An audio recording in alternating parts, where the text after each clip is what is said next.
Once upon a time, in the magical land of Equestria.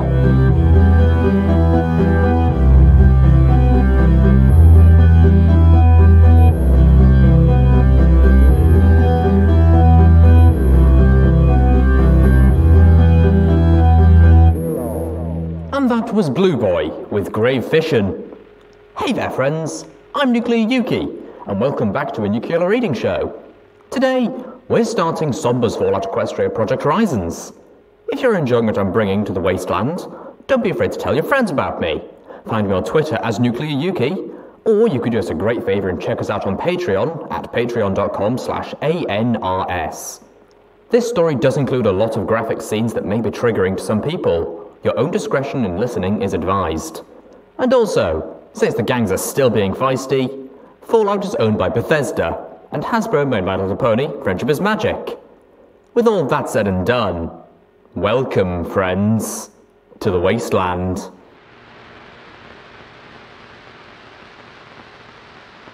Fallout Equestria, Project Horizons, by Somber. Chapter 1, Inception. War. War never changes. It had consumed our home. A war fought by foreign aggressors until great and terrible magic had been unleashed to burn all the world to ash and dust. Only our constant devotion to the princess had carried us through that terrible war, just as our unwavering faith in the Overmare maintained our continued survival within the Earth. Trust in the Overmare. Obey the Overmare. The grating buzz of my alarm yanked me away from sleep. I stuck my left foreleg out from under the blankets, away from my head, felt around with the end table next to the bed, found it, and proceeded to whack my pip back against the tabletop until the right button was hit and the noise stopped. I groaned and smacked my lips, tasting the sour gunk in my mouth before rolling onto my back and huffing softly. Good morning, Blackjack. Welcome to another thrilling day in Stable 99. I half crawled, half rolled, and half fell out of bed and gave myself a vigorous shake. Life in Stable 99 was routine, with any deviation punishable by the security mares. I had half an hour to wash, half an hour to eat, and an hour to report to my duty station. The same as it had been every day since I'd gotten my cutie mark. Slowly, I shuffled through the copious junk I'd accumulated. It was mostly recycled food chips and old drink bulbs, though I liked to pretend that some of the open bottles on the dresser was some sort of fermentation experiment. Maybe a pet? Colonization by our future fungal overlords. America dream. My horn glowed white as my magic lifted my uniform from one of the heaps. I gave it a test sniff. Ugh. Unacceptable. I tossed it back onto its pile and sifted around for another. Sniff. Sniff. Yeah, this'd work. Trotting down to the showers, I passed the murals designed to inspire camaraderie and cooperation. At least according to what had been constantly taught in classes. We are all the Overmare's foals, declared the caption of one picture of an abstract white unicorn hugging dozens of tiny ponies in her hooves. Another showed one lone weeping mare under the caption, Selfishness Separates.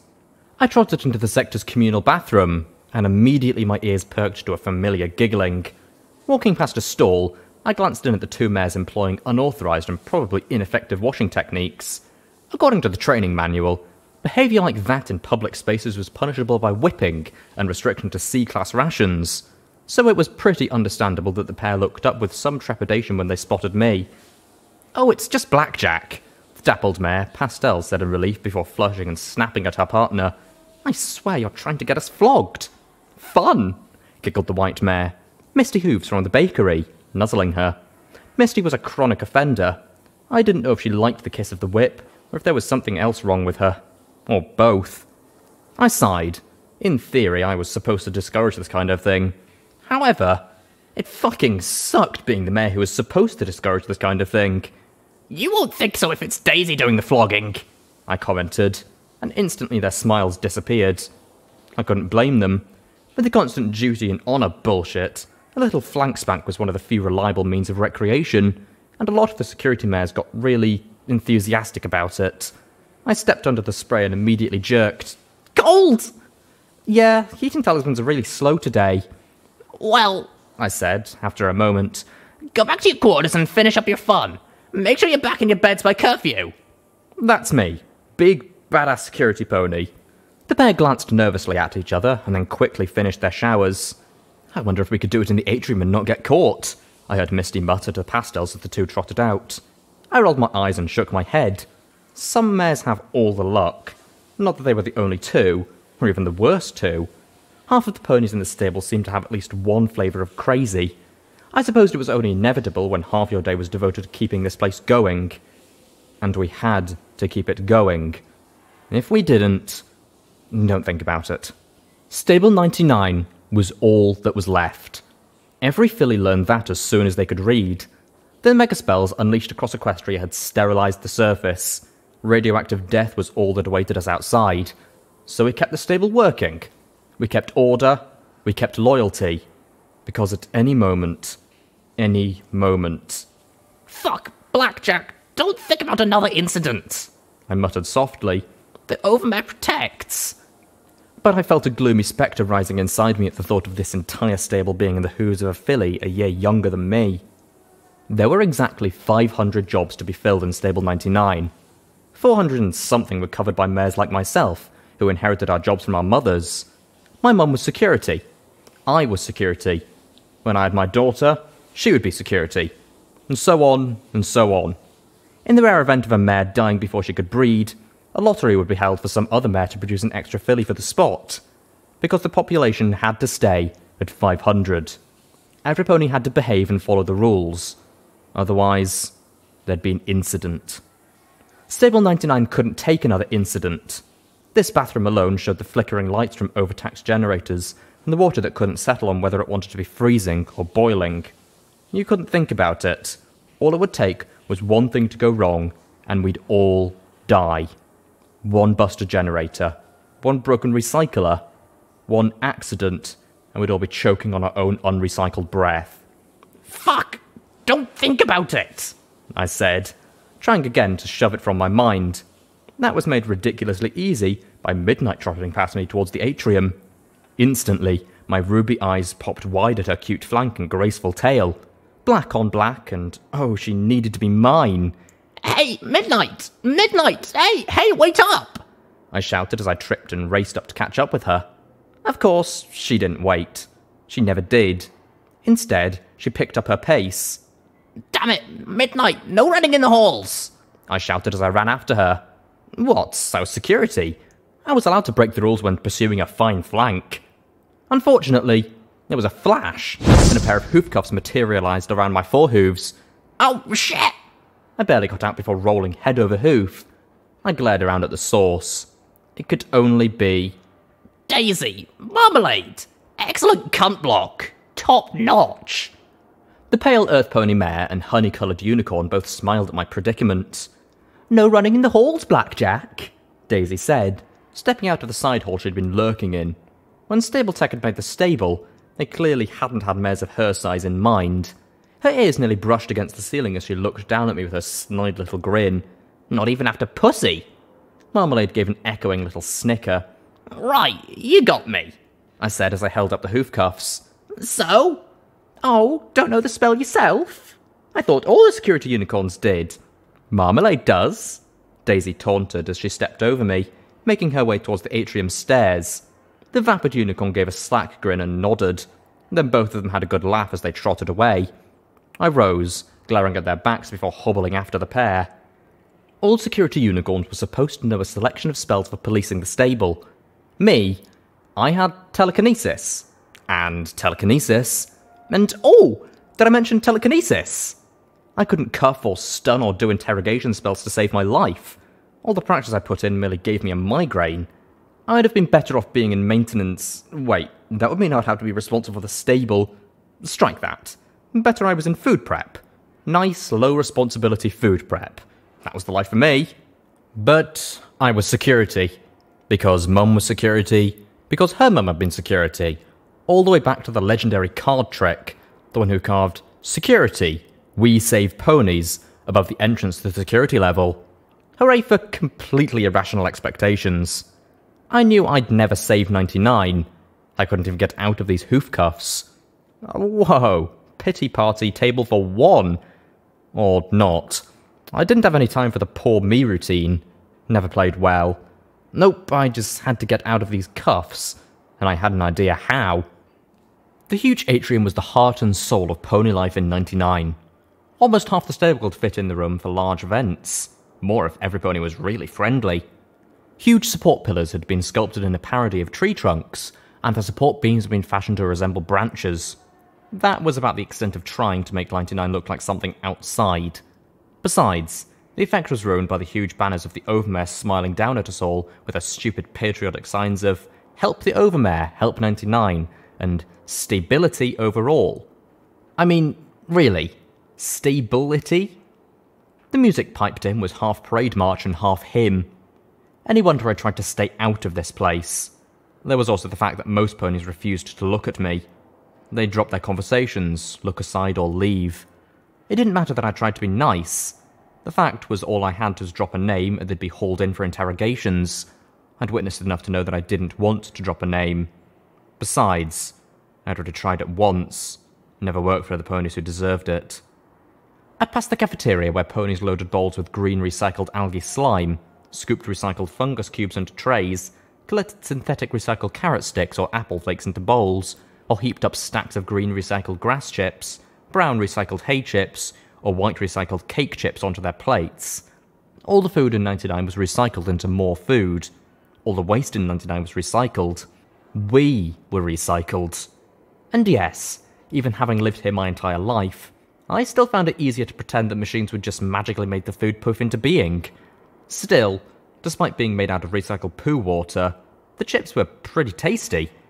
You just had to not think about it.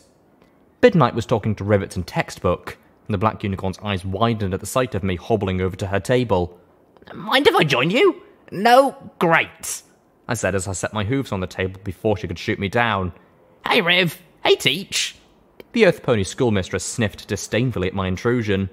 We were having a private conversation, Textbook said sullenly as she glared at me.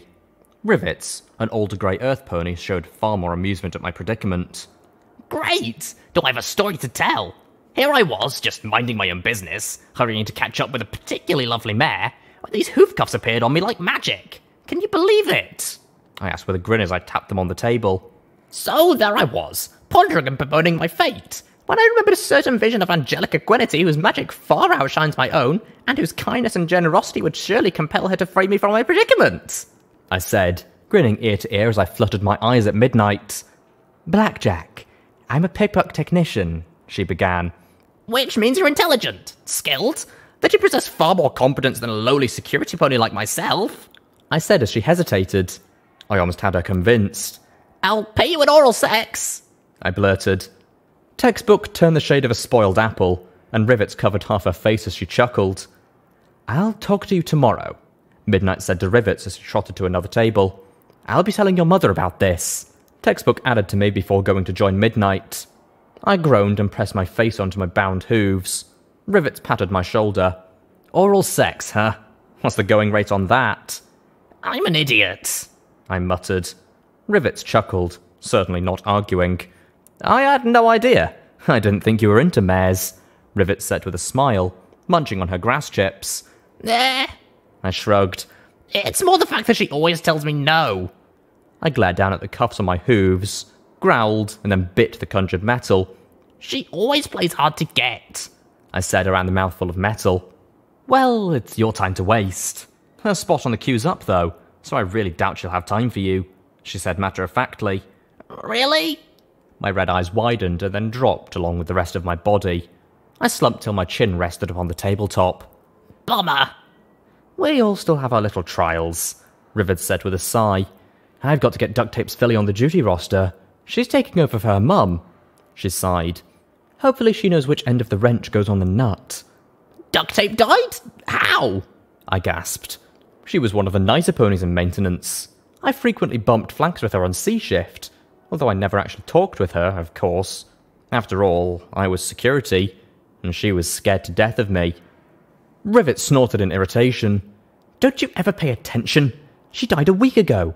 Tried servicing the Overmare's terminal and it blew up in her face. Power junction wasn't closed. But Scotch Tape doesn't even have a cutie mark, right? She's still in school, I pointed out, twisting my hooves errantly in the cuffs to try and free them. Does that matter? I've got 150 maintenance mares to manage. I've got a hole on the C shift and she's got to fill it, Rivet said firmly, narrowing her eyes as she pressed her lips together. I feel for the kids, really. But the stable takes first, last and middle priority. She'll just have to get over it. Really? I thought it was the overmare first, Leicester middle, I replied, enjoying a little smack talk. Normally it would get a grin. The look on Rivet's face now, though. I'd never seen her look so angry in my life. My black and red striped mane itched terribly, and I just wished my hooves were free so I could scratch it. Rivets groaned. Don't talk about the overmare to me. She's been throwing all sorts of special work orders and studies my way. The little foal is demanding peak efficiency, and she's countermanding my work assignments to make sure it doesn't happen. She reached into one of the many pockets on her utility barding and drew out a notepad. Last month she ordered the stable recreation broadcaster in Maintenance 1 overhauled, but then she collected every piece of scrap electronics and conductor for inventory and kept the entire terminal crew occupied with searching and cleaning the stable databases. Maintenance 1 was the little closet of a utility space next to the stable mainframes and the massive stable tech hatchway right outside the atrium. I sometimes used it for naps when I knew the overmare was out. Did she say why? Do overmares ever? Rivet countered with a snort. Her mother was bad enough. I sure didn't shed any tears when she died last year, but that little tyrant is going to... She drew herself up short, realising that even though I was the most irresponsible mare in security, I was in security. She coughed, gave a little shrug. I'm just concerned about the stable, that's all. And that was the story of my life. No matter how friendly I was security, she wasn't. I enforced the overmare's rules and punished those who didn't. I sighed, my ears drooping a little. Well, I'll see you at the card game tonight. There was some considerable doubt in her eyes as she stared at me, and she rose with a cool, Of course, you're always welcome at the game. Not because I was actually welcome, but more because having me there would assuage fears that the game would ever be raided. After all, I was the only pony in security who liked associating with the maintenance mares after hours. It's in Atmospheric Maintenance 3 this time. Bring your bits. Because I would be leaving with exactly as much as I came with. Because I was tolerated, not wanted. Goddesses, why was my mane crawling thinking about the look she'd just given me? I looked at the cuffs on my hooves, feeling as if there was something I was missing, and then growled as I narrowed my eyes and bit them again.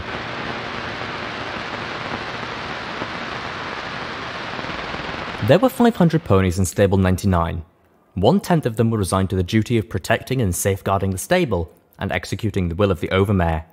Unfortunately, we also had to frequently tackle the question of which one took priority. The briefing room was festooned with graphic reminders that service to the overmare is service to the stable. I hobbled in just as the security head started with the evening briefing. The security head was Gin Rummy, a middle-aged unicorn who still looked better than several of the younger mares. Her purple and red striped mane contrasted well with her lavender coat and bright pink eyes. And those pink eyes looked right at me with immediate disapproval the second I hobbled in. Gin Rummy trotted up to the podium and flipped through the notes organised on her pip-buck. The microcomputer on the leg of every pony in the stable had a ridiculous amount of data storage space on it. But I wagered hers was nearly full. She'd been head of security for longer than I'd been alive, and I'd never known her not to be organised, confident, and secure in her knowledge of what was going on in Stable 99. Daisy and Marmalade snickered as I limped in, and I gave the rest of the security mares a sheepish grin and a shrug before taking my seat. Gin Rummy just sighed and looked at me with a slow, disappointed shake of her head. Still, wasn't much she could do. So, every pony, I want to thank you all for your hard work. Stable incident reports are down to under 5% this month. There hasn't been anything more severe than a few Class C incidents of violating curfew. Springs was caught this morning hoarding Medex, but she surrendered her stash willingly. Punishment will be 20 lashes in the atrium tomorrow morning. Oh, pick me, can I do it? Daisy asked with a grin, waving her hoof in the air. Gin Rummy did not share her humour. Punishment will be administered by a random pony from A shift, Daisy. You know that, she replied firmly. Daisy snorted, glaring at me. I responded with my best, "What?" expression. In other news, medical reports that we're missing a male. There's a new P21 to round up for retirement, but he hasn't reported back after his last breeding assignment. C shift, your job is to sweep the stable. If a mare's sheltering him, writing up the incident and escort him to detention. If not, find him, Gin Rummy said firmly. Daisy rubbed her hooves together gleefully. Most mares looked simply bored. I tried my best not to squirm. Damn it, why were hoof cuffs so hard to get out of? Every pony in Stable 99 had a job assigned to them from birth. Maintenance ponies maintained, security ponies secured, and baker ponies baked. The 40 or so males in 99 were no different. They were breeding equipment. From birth, they had their segregated quarters and medical and were signed out by mares for reproductive purposes and, more frequently, recreational. There were 20 unicorns and 20 earth ponies on the breeding rotation. Once a male reached, how old was it, 12, 15? They were put into breeding. Of course, to keep the number in rotation the same, that meant the male had to be taken out of breeding and retired. So if there's nothing else... Gin Rummy's pink eyes scanned the assembled security ponies before landing on me. Very well. Oh, and tomorrow, I'd like any ponies confused about how to dispel a hoof cuff spell to please report to security at 1200 hours for remediation. Maybe I could do more than telekinesis after all. I was in the front row, and yet magically, I knew that every eye was on me. Amazing. All right, A shift and B shift are off duty. C shift, stable is yours. Daisy nodded in response, and with that, the mares dispersed to get their last shot at dinner before curfew went active. Thanks, I really appreciate that, I said as I looked at the head security mare sourly. She returned the look coolly. You're not a blank flank anymore, Blackjack. You have duties and obligations to this stable. If you can't fulfill them, then it is my obligation to train you to meet them. Yeah, except no pony ever asked me if I wanted them. She started for the exit. Hey, I called after her, and when she looked back, I sat down and raised my cuffed hooves. You mind, Mum? She sighed as she looked at me for a long moment, and finally went from being head security mare to being my mother.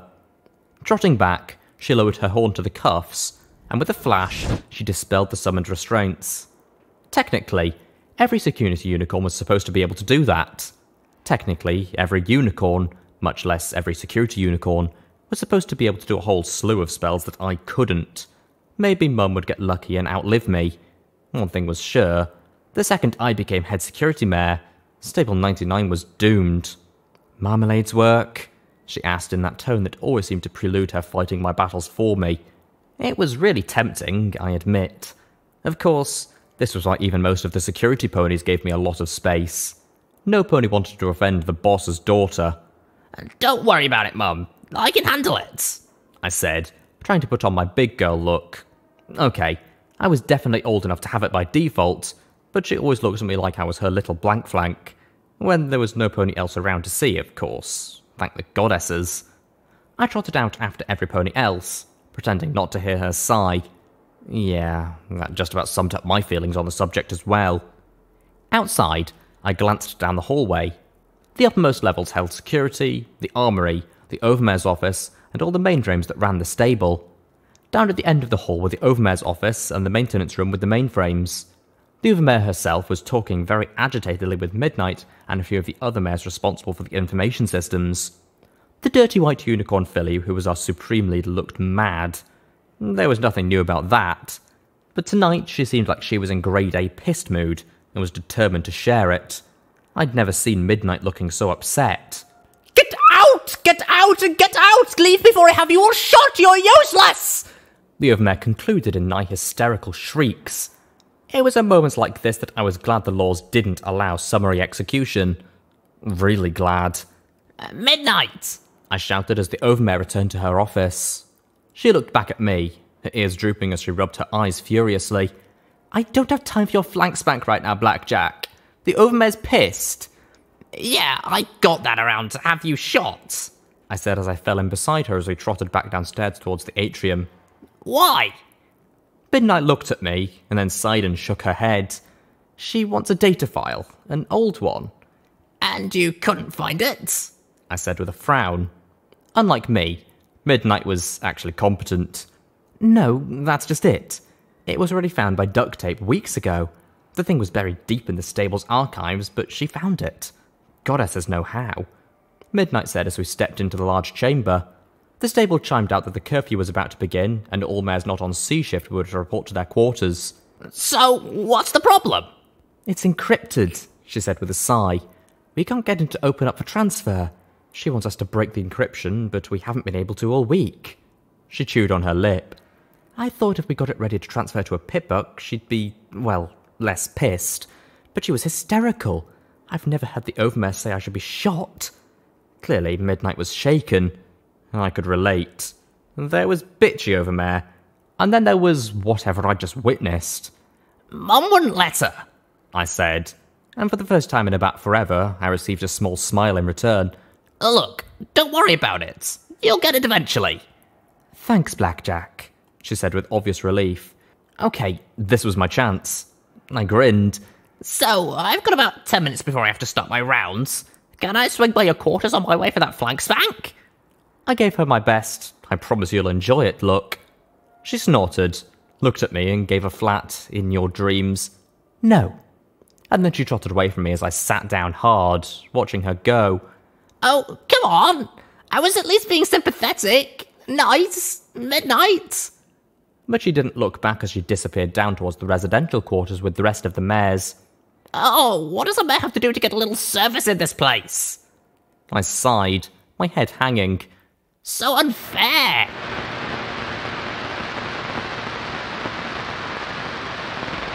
Stable 99 was arranged with one level atop another.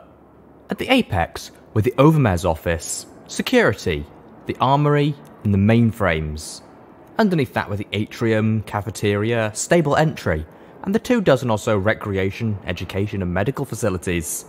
Underneath that were the residential quarters for the stable's population, and underneath it all lay the utility and maintenance levels, a section larger than all the rest of the stable combined.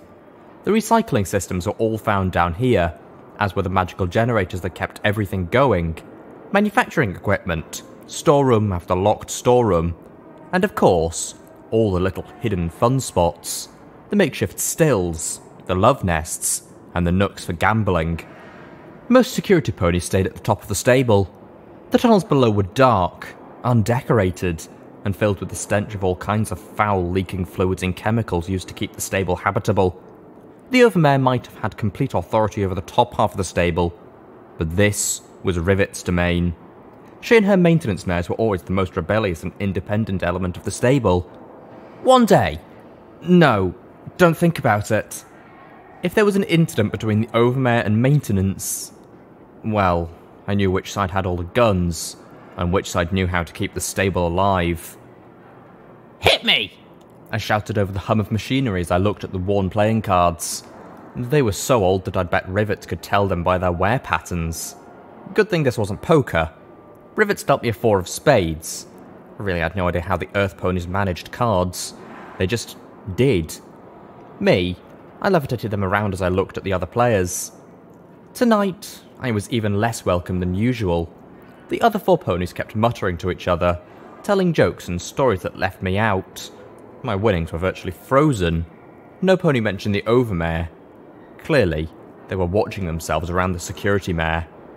Because one word of sedition or talk about getting the armory, and we'd have an incident. Please, don't say anything that would cause an incident. So, Blackjack, I notice you keep getting shit from Daisy and the others. Rivet said amiably she smoked on her cigar. She'd offered me the cigar at the start of the game, a blatant Class B violation that I'd never ever report her on. I had no idea how she manufactured them, but it was just another indication that things were particularly tense in the stable. After one puff, I'd coughed so badly that she'd taken it back. They've been doing that for what? 3 years now? Oh, longer than that, I said with a small smile. Ever since my first big fuck-up. But what can you do? Well, that is the question, isn't it? Rivet asked with a spread of her forehooves before dealing out the cards. We can't do anything. Daisy's security. You get your job and it's yours, no matter how you abuse your position. She chuckled, friendly-like, but I knew enough laughs to tell it was an act. Don't get me wrong, your mum was a fine mare. She always tried to do right by the stable. She just won't do more. Oh, Rivet, please don't go there. Well, it is the way of things, isn't it? Is it? Rivet asked in return with a look that made my mane crawl. You think it's right that ponies like Daisy and Marmalade get to give you that ration of shit day in and day out? Well, no, but what does it matter what I think? It's the way things are. I swallowed, noticing that no pony else seemed to be interrupting. But does it have to be? Rivets asked. There was one answer she wanted to hear, and a whole slew of wrong answers. I shrank back. Why did she have to be asking me stuff like this? Couldn't we just play the game? I needed to change the subject. Fast. So, what is the Overmare up to? I asked as I glanced at the others. They looked at one another, and then at Rivets. She was still smoking her cigar with slow, steady puffs. I snorted. Look, I know everybody's a little more on edge than usual, but this is Blackjack asking. Come on, Rivets. I got my cutie mark here. In fact, I got my queen and ace of spades playing this very game. You can talk to me. Rivets chewed slowly on the end as her eyes measured me up. Finally, she gave a minimal shrug. You tell me. Overmare has us running like crazy for a month, updating her on the stable, seizes inventory, and Duct Tape dies doing work for her. Now she's screaming at midnight that she's going to shoot her, and has her own little guard of security ponies following her around tonight. She what? I blinked. Having left with midnight so quickly, I hadn't heard anything about that. Rivets nodded slowly. She's got all of us really concerned. Really concerned. Some of us wonder if we're all safe with her in charge. She's the Overmare. It's her job to keep us all safe. I replied, almost by rote as my red eyes looked from one to the next. Only Rivets met my gaze. Some ponies don't think she has a clue what her job is. Heck, some ponies don't even think she knows herself. And some ponies have to wonder why Blackjack's so insistent on coming to this game. Maybe to keep tabs on all of us? Rivets asked as she nodded to the equipment around us. After all, with all the interference, I doubt you can track us by our pip-bucks. The foreleg-mounted microcomputers were marvels of arcane technology. Even if I didn't understand the first thing about how they worked, I had to admit that they were useful. One of the functions most used by security was the ability to, if you had the correct address tag, track any other pip-buck. All I had to do was put in their name, and I could find their location almost anywhere in the stable. Down here, though, it was another story. Probably why the missing male had gone to ground here. Look, I just wanted to have some fun. I protested. Was it really that hard to believe? I looked from one to the next. These were all mares I'd known my entire life. Heck, Rivets was virtually my godmother from all the time I spent down here. But from the looks I got... yeah, it was. I slowly slipped back from the table, leaving my bits behind. I'm gonna go to, do security stuff. Got a stallion to round up and, stuff. I finished lamely. All of them watched me back slowly out of Atmospheric Maintenance 3. Not one took their eyes off me.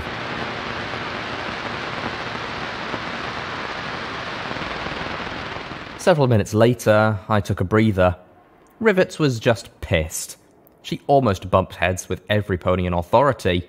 Always sure no pony knew as well as she did how to run the stable. As soon as the Overmare calmed down, everything would settle down and we'd get back to normal. Just don't think about it. It was how every pony in the stable survived. I'd just forget about it, and in a week, Rivets and I would be laughing as usual. Please, just let everything be alright. Well, with the game a complete fiasco, Midnight continuing her cold shoulder, and with 6 hours left in my shift, I might as well actually do some security work. Mostly the 10 or so of us on C shift patrolled and wrote up any mare violating curfew. Down here, I might find more interesting violations, but it was rare that I'd ever run into anything major. I snapped on another function of the pip-buck, the eyes forward sparkle. Instantly, a number of yellow bars filled my vision as the arcane device detected the number of ponies within a few hundred feet. It also had a few red bars, likely a few hungry radroaches looking to take a bite out of me. The EFS was a function few ponies used regularly. After all, it only gave direction and hostility, and the indicator didn't even tell you how far above or below you the bar was. For all I knew, that yellow bar was around the corner or a floor up. I entered the P21's pip-buck address, but the little icon twitched around spasmodically. Likely he was down here, somewhere. It wasn't often but you had a stallion who tried to hide from retirement. Most just reported to security or medical to get their shot, and that was that. Occasionally there'd be a crying or screaming fit in the atrium. Rarely they'd suicide. Ugh. Please don't let me find him hanging or poisoned down here. The plain fact was that this was a stable. The only exit had been sealed 4 generations ago during the last incident, and eventually he'd starved to death. It wasn't like stallions knew how to get into food stores and the like. They just bred. That was all they knew. All they needed to know. Right? I trotted past a row of gurgling pieces of equipment barely lit by 1 yellow spark lamps. Knowing my luck, the yellow bar ahead of me was actually 1 or 2 floors above me. If I was lucky, I could get through this shift without any more disasters, and if I was really lucky, talk to Mum and not the head security mayor about the rising tension. The former might be able to do something. The latter would have to crack down on rivets, or worse, tell the overmare. Then I heard a faint sniff and soft sobs over the hum of equipment. Looked like I'd found my pony. Okay, come on out. Let's get you up to security. A quick shot and it'll all be over. The sniffling stopped, and then a tiny olive filly with teal eyes peeked out at me.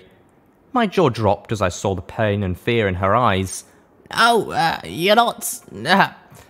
I sat hard and rubbed my head. Could this night get any worse? You're not supposed to be down here. It's dangerous and after curfew. Where's your mama? She just stared at me, and her eyes dropped to her hooves. Recycled, was all she blubbered. She touched her pitbuck and her ID flashed. Scotch tape. Maintenance shift C. Oh. I tried to think of some creative profanity, but... I got nothing. Oh, well, What was I supposed to do? If this was Duct Tape's kid, then she was supposed to be here. Should I say something about her mum? Give her a hug? Tell her she's doing a good job? Tell her not to be a cryfilly? I'm sorry about your mum. Don't worry, I'm sure you'll get the hang of it. I grinned at her as she clenched her eyes closed, pulled a wrench from her barding, and nodded before trotting back between the massive round machines. I trotted away as quickly as I could. Wonderful, Blackjack. You'll get the hang of it. What the fuck is wrong with me? I berated myself as I glanced back over my shoulder. I really wasn't good at this whole life and death thing, really. You just didn't think about death in 99. It wasn't really like death, so much as one day you're there, and the next day you're replaced by your kid, and someday they'll be replaced by theirs. I was glad that Mum would probably last forever. I didn't know how I'd handle the stable with her gone. I couldn't help but reach out and touch the steel walls of the stable. Somebody had daubed, "Fuck the overmare" on the grey metal and flaking white paint. A shout of rebellion from the incident almost a century ago. The last time the stable had torn itself apart. Back then, it had been stallions challenging the overmare and the rules imposed by Stabletech when the stable had been established. Today, it was rivets against the overmare. Why'd I have to get stuck in the middle of this shit? And just as I was getting a nice batch of self-pity whipped up, I stepped right in a puddle of leaking sewage.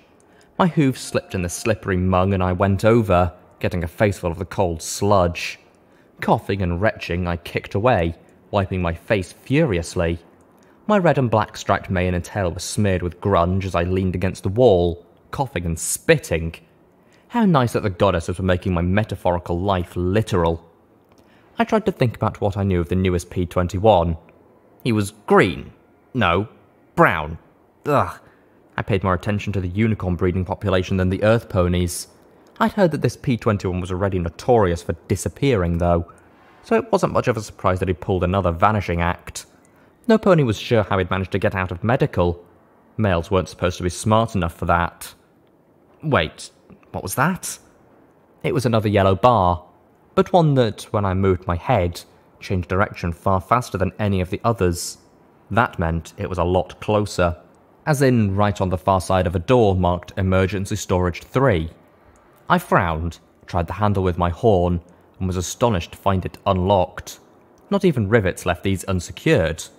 Slowly, I levitated out my baton, opened the door, and flipped on the lights. Row after row of metal boxes lay on dusty shelves for the day another incident occurred.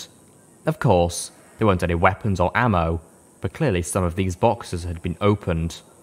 I toggled the lamp on my pitbuck, flooding the far depths of the chamber with light. There, in the corner, hid a little blue earth pony mare in ugly grey utility barding. I immediately relaxed as she watched me with those worried blue eyes.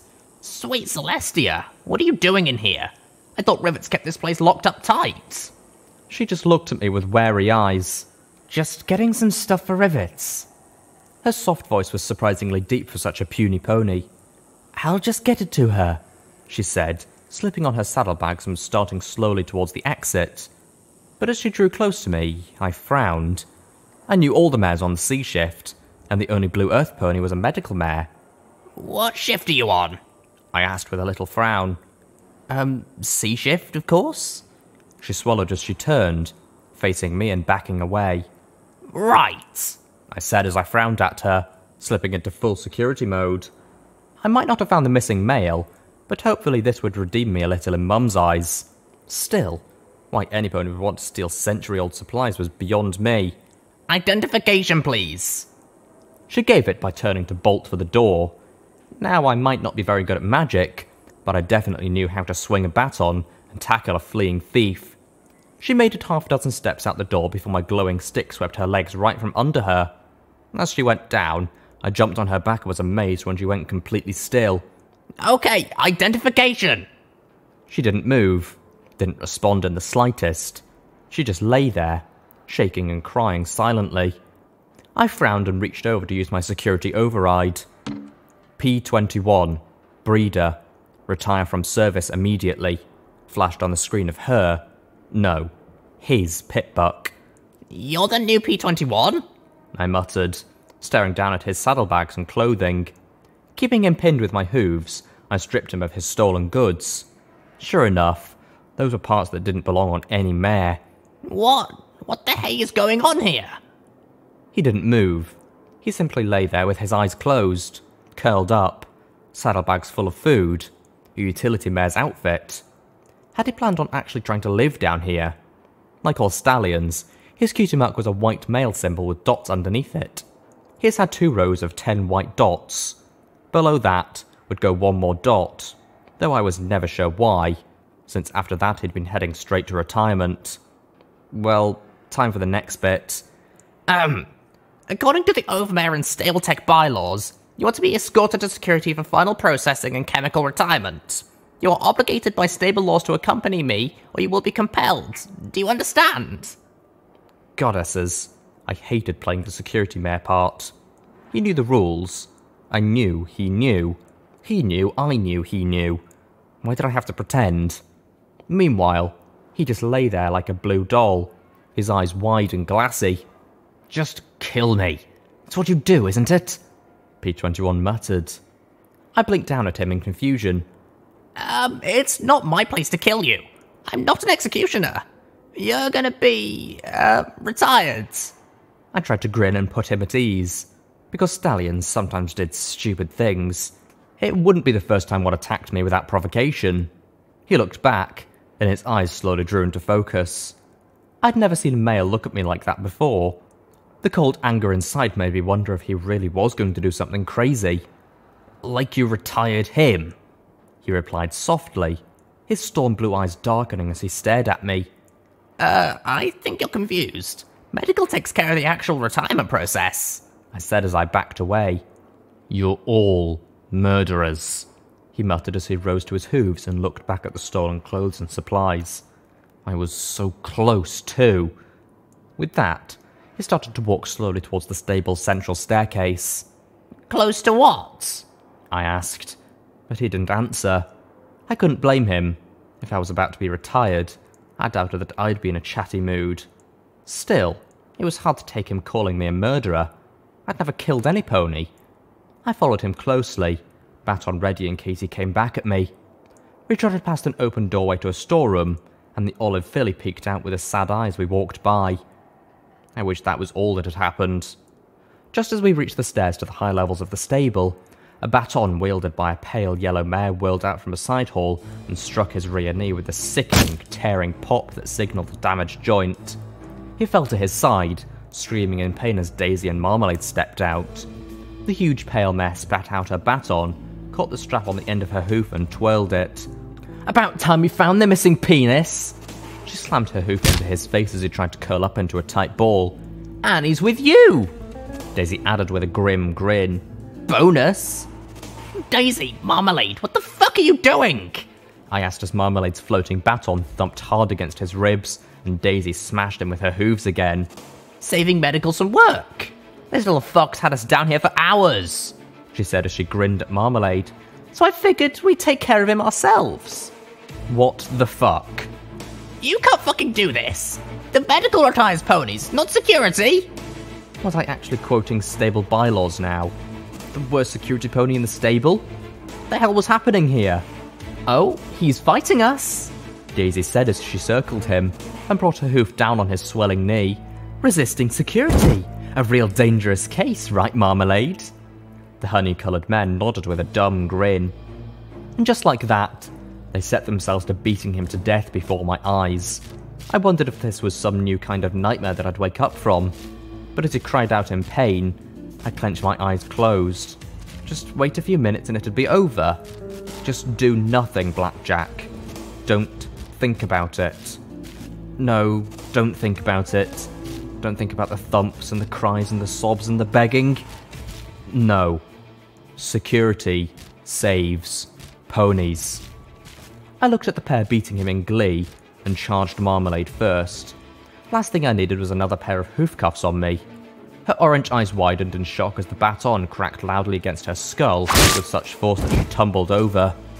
Goddess, as I hoped I hadn't killed her. Daisy's shock transformed into rage much faster. What the fuck do you think you're doing? He's a fucking worthless male. He's disposable. She charged. While normally I'd back away from her kicks, this time I charged to meet her. Our chests slammed together, and it was all I could do to keep from being crushed under her.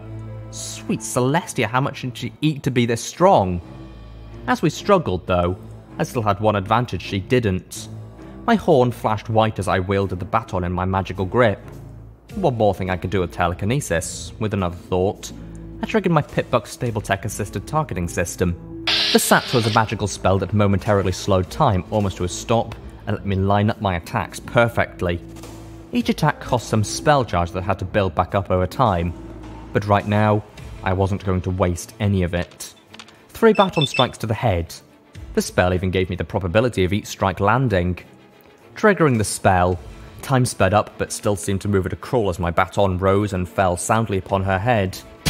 The first split the skin above her eye, the second busted her nose, the third missed. Still, when the spell faded and the time fully resumed, she staggered back in shock. I stood over the fallen stallion, swinging the baton with all the force I could as she retreated for once. Then Marmalade rose, looking at me with a hurt, betrayed expression. Suddenly, this looked bad. Then our pitbucks crackled, the built-in radios squawking. All C-Shift security personnel are to report immediately back to security. Repeat, all C-Shift security personnel are to report immediately back to security. Daisy stared into my eyes as we both panted, my baton trembling in the air before me as I stared at her, my heart racing. This wasn't training, with Mum watching and the other mares keeping an eye on me. If they came at me, it would be to kill the male beside me. Even if he wasn't slated for retirement, he didn't have to die like that. No pony should have to die like that, period. Forget it. You can handle the little cock. I'll report you're bringing him in, Daisy said sourly as she touched her bleeding nose and then glared at me. One day, I'm gonna have your fucking head on a stick, Blackjack. Promise you that. I swallowed, doing all I could to keep my magical focus on the baton. Maybe, but not today. The metal rod wavered in the air, my heart thundering in my chest. Despite the fear in my gut, the baton remained upright. She harumphed and made her way up the stairs. Marmalade gave me one last confused and injured look before following her up. I felt bad for that. I doubted Marmalade would have hit any pony if Daisy hadn't hit him first. Once I felt they weren't going to double back, I knelt and began to see to the stallion. Aside from his swelling bruises, the worst thing was his rear leg. Limbs really weren't supposed to bend that way. I swallowed as I looked around, feeling panic rising in my throat. I wasn't a medical pony. I couldn't do a healing spell to save a leg. and then I spotted the olive filly watching us from down the hall. You! I need a first aid kit, right away! She gasped, and for a moment I was sure she was going to run. Please, help me! She swallowed, gave a nod, and disappeared. Why? He asked softly, his eyes clenched in pain. Why did you stop them when they're just going to kill me anyway? Because... I felt lame and confused. Because I had to, alright? Now just stop thinking about it and hold on. He didn't say another word, instead simply looking at me with confused anger. I needed to keep him talking. What's your name? He looked at me like I was an idiot, despite the pain in his eyes. I'm P21. That's your designation, right? What's your name? He looked at me like I was an idiot, despite the pain in his eyes. I'm P21. That's your designation, right? What's your name? I asked as I looked in the direction the filly had gone. It was more to stall for time than out of any real interest. After all, he was going to be retired soon. P21 is my name, he replied softly, with a touch of irritation. Oh. Males in 99 lived in medical and were identified on their breeding roster by their designations. P for earth ponies, and U for unicorns. Don't ask me why the former wasn't an E. I'd never gotten a straight answer. Maybe the overmare who set up the system was a lot like the current one. 1 would be the newest stallion on the breeding roster, 20 the oldest. Being 21 would mean that a male was to be retired. Somehow, though, I always figured out they all had their own names in their quarters. Names were like cutie marks. Every pony had them. Even males. And then again, looking at the breeding mark on his flank. Funny, but when I was with a male, conversation was the last thing on my mind. Heck, this was the most conversation I could recall ever having with one. I thought for a moment that maybe the filly had run off, but she returned a minute later with a small yellow medical case marked with pink butterflies. Setting it next to me, she opened it up, and at once I was glad to see that no pony had cleaned it out. The cases were supposed to stay stocked at all times, but sometimes ponies would steal the contents for one reason or another. There were 2 healing potions, small bottles of rich purple fluid capped in plastic. All the pony had to do was bite hard on the end, crack the seal, and suck down the magical healing contents. As he gulped down the contents of the bottle, the bruises immediately began to disappear. His leg, however... I'm going to have to set this, I said as I looked at the limb. You know how to do that? The olive filly asked. P21 just groaned as he clenched his eyes shut. No, I replied and took out the syringe of Med-X painkiller. I yanked the cap off the needle, jammed it into his leg and squeezed the soft plastic to force the drugs into his system. For all your hurting ouchies. Well, this was one doozy of an ouchie. He relaxed as the drugs took effect, and then I looked at his leg, bit my lip, and hooked it with my forehooves and magic. On 3, I said as I looked at him. 1, 2... Then on 2, I pulled and pushed his leg back into proper position. There was a pop from his knee like a gunshot and he screamed, the limb jerking back into place. The poor olive filly looked like she was going to be sick. I didn't think it was broken, exactly, but it sure didn't look good. Was that the plan? He asked weakly. I was never good with waiting, I replied before shutting him up with the other healing potion. Unlike the beating, his knee didn't seem to heal much. When he tried to move it, he cried out despite the painkiller. I looked at the filly. Is there a brace or anything in there? Oh, maybe? She said as she set aside a second syringe of Med-X and a container of buck labelled with a muscular mare flexing. It was technically a Class B controlled substance, and I'd be scrubbing the bilges for a month if I was caught with it. Surprising to see it outside of medical or security. Then she pulled out a black leg brace for broken limbs. He jerked away from me as I grabbed his uninjured haunch to pull him around. Oh, stop it, you baby, I muttered, but he simply closed his eyes and shook as I strapped the brace in place. Stallions were so weird. Would he have preferred hobbling up the stairs to medical with a bum leg? Finally, I moved away from him and shook a tablet of buck out of the jar. Here, eat this, I said as I pressed the carrot-flavoured medicine to his lips. Slowly, warily, he chewed it. I looked at the filly. Thanks for your help. She gave me the first hint of a smile since I'd seen her. Sure, I'd better get back to work before Rivets blows a seal or something. She gave a little wave before running back the way she'd come. The chems fortified him enough for him to get to his feet. "Why do you keep helping me?" he asked as I supported him enough to get his legs under him. "You're just going to kill me." I lowered my gaze. Well, I can't stop that, but I can at least try and help you. It's what security measures are supposed to do.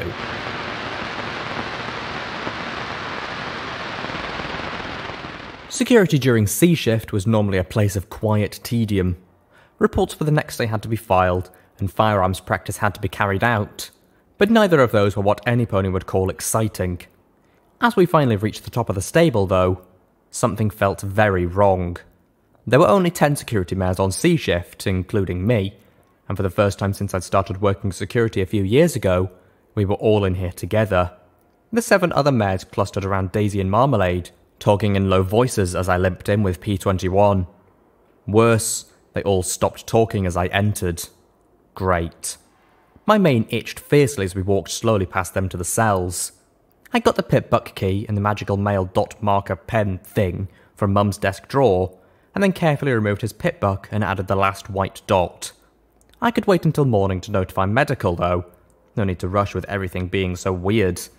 I took his pip-buck and closed the jail cell door just as the overmare stalked out of her office. Some ponies like to say she looked like my little sister, though never in earshot of Mum, of course. The overmare's white hide was a little more dingy than mine, and her eyes a lighter pinkish colour. Her mum had once styled her mane in elaborate curls and dressed her up in fancy outfits, but since her death a year ago, the overmare had chopped her dove grey mane short and worn nothing save her pip-buck, almost flaunting her stable tech logo cutie mark.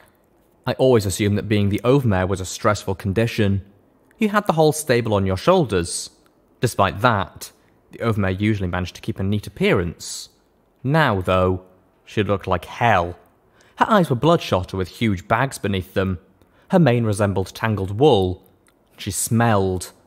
But there was one thing above and beyond all of that which made my blood run cold. She was smiling. When she saw P21 and I, her smile only widened. "Oh, you found my trick pony!" she said, clapping her hooves together in glee. Her trick pony?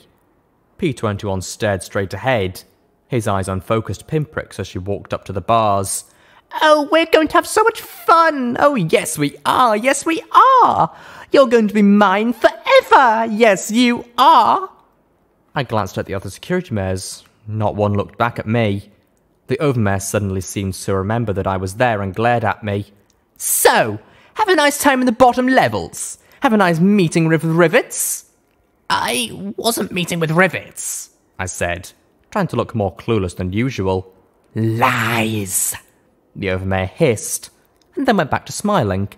"But that doesn't matter, not anymore. This is my stable. Mine. And I'm not going to let that grey nag run it any longer. It's mine," she declared as she looked out of the window to the atrium. I caught P21's look. He was glancing at my pip-buck, and then his, and then mine, and then his. What? He swallowed and mouthed the word, copy. I glanced at the overmare as she addressed the others, thanking them for their loyalty and devotion. Once more, I'd seemed to have slipped her mind. I quickly connected the 2 pip-bucks with a cable.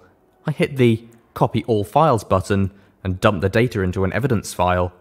I might not be able to manage a security spell to save my life, but I could at least bulk move files from A to B using the clearly labelled button for it. In my EFS, I saw the progress bar slowly fill. "Is that his pip-buck?" the overmare asked with a snap.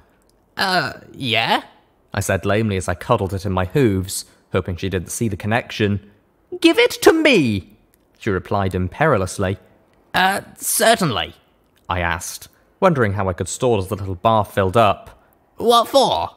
"That is stable security business," she replied in a low, dangerous voice. Almost done. "Aren't I in stable security?" Her lips turned up a nasty smile. "I don't know. Aren't you? Why don't you tell me where Rivets and 30 other maintenance mares are hiding? Do they have weapons? Are they planning on sabotaging my stable?" "I don't know," I muttered lamely. "Lies," she hissed, and her magic reached out and grabbed his pip-buck from my grasp just before the files finished transferring. A big error message flashed across my vision. She tossed it to Marmalade. Make sure everything on there gets deleted. I don't want anything going wrong, she said as she trotted to the armory door and opened it with her pip-buck. Every pony get armed. And then she looked right at me. Except you. What are you doing? I asked as Daisy came up and shoved me hard into the cell with P21. The pip-buck key fell out of the pocket I'd stuffed it into and clattered to the floor, making me wince. If it was damaged, I'd get another speech from Mum about taking care of our tools. Taking back the stable, the overmare said with a satisfied smile as every pony else armed themselves with shotguns and security barding. With 9 security ponies? I gaped. I can't be sure of your mother.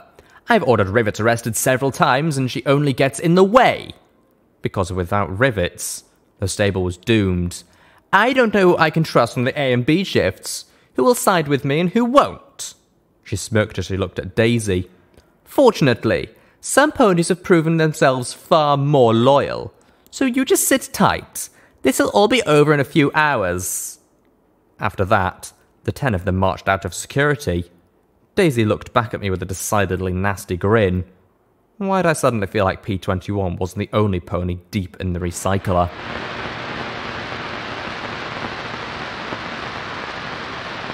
Whatever they were doing, they were taking their time. I was left in one corner while P21 sat silent as a blue statue in the centre of the cell. I looked at the diminutive pony. There was something vaguely familiar about him, but I felt that way about half of the stable. All I knew was that I needed to get out of here, and what? Tell Mum? Would she actually stand against the overmare? I wanted to say yes, but the more I thought about it, the less certain I was. She'd never countermanded the overmare unless she had some clear evidence that what the overmare was doing would endanger the stable. She always put the stable first. Always. That left me locked up with a stallion who wouldn't say 2 words to me. Flipping through all of P21's files, trying to find something, anything, that I could use for when Mum got here at the start of the A shift. Unfortunately, the broken connection had given me a whole slew of static and corrupted files. Do you know what she's doing? I asked for the umpteenth time, but he just looked at me and then looked away again. Given he was set to be retired in the morning, unless the overmare did what she was planning, whatever that was. Why couldn't they just do this to a smart pony? I insisted, getting a small smile for my trouble. No answers, though. His breeding queue for the last few months had been booked almost solid by the overmare. And then, duct tape. No mare ever got exclusive access to a stallion like that.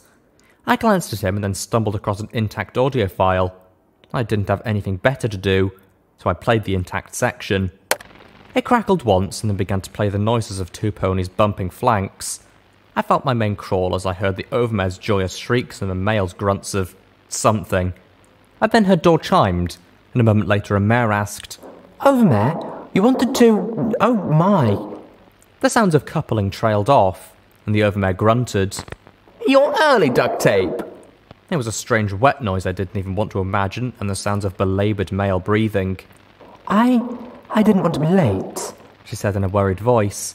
Is everything all right? Tusk is nothing serious. He's such a good little pony, the overmare said in tones that made my mane crawl. Now, were you successful? I did as you asked. I've got a list of, well, everything you need for it, duct tape said in a timid little voice. But really, this is something you should talk to Rivets. No, thank you. Rivets has so much going on that I don't want to trouble her. The overmare continued smoothly. The question is, will you be able to carry out the repairs? Me? Yes, duct tape. You. This is a special project for the well-being of the entire stable. You're the only maintenance member on C shift I can trust to carry this out with care. After all, I wouldn't want to ruin the surprise. I didn't have any trouble imagining the mousy grey mare blinking at the word surprise. We didn't know each other well. I think I scared her just by being in security. But I remembered she almost liked nice surprises. I suppose I could, but... Excellent! I can't tell you how relieved I am to find a mare willing and able to help the stable. Then the overmare hummed softly. You deserve something special for all of your hard work. I don't think so. Shouldn't we get him to medical? Duct tape said in clear worry. The overmare didn't answer for a second. You like this stallion? Well, I suppose. He helped me with Scotch after all. She replied in far softer and warmer tones than suppose. I see, I see. He is a gem of a pony. Wonderful technique, truly, she said matter-of-factly. If you're doing such excellent work for me, I see no reason not to put in a word with medical. You might be able to spend a lot more time with him. Really? There was no missing the eagerness in Duct Tape's voice. Really? Provided you keep it from rivets and every pony. This is a critical project. Without it, I fear the stable will not survive. I mean, that might be very nice. I'll give it my best, for the stable, of course. Oh, goddesses, I could practically hear her blushing. The overmare's titter offset the warm and cosy feeling. Good. Everything you need will be provided for. Those last words from the overmare, everything dissolved into static. I thought about that. If I hadn't just seen the overmare... this wasn't enough. The overmare's position could not be challenged at any time. Period. That was the law. It was a stupid-ass law, but my mum always honoured the law. Sometimes she seemed a little neurotic about it. Actually, and a sneaky conversation between the overmare and a dead maintenance mare didn't seem like anything that would get her to violate the law. It would have to be something big. Damn big. I wish I could just tell my mum things, but there was always a line. She would be my mum until a point was reached, and from then on, she was firmly head of security, and that always came first. I glanced at the silent blue stallion. It sounds like Duct Tape was very fond of you. She was fond of any pony who gave her love and attention. That's why she had her foal, he replied quietly. They didn't even need to force her. It was just bait to shut her up while the overmare worked. There's something important on here, isn't there? I said as I waved my pip-buck at him. She knew you had something, didn't she? That's why she made sure to have it erased. He grit his teeth, closing his eyes. I imagined he wasn't feeling too good now, with Med-X wearing off. Help me! I finally exploded at him. Why won't you help 99? To hell with you. There's stable and any pony in it. He shouted back at me, his eyes blazing as he looked for a moment like he wanted to attack me. And slowly relaxed, fighting for calm. My whole life, you mares have fucked me. And now you're getting fucked by your own. Is nothing less than what you deserve. I blinked at him in shock. How can you say that? The stable is your home. We're your family. We're all that's left in Equestria. He gave me a sharp, angry look. I couldn't believe how selfish he was being.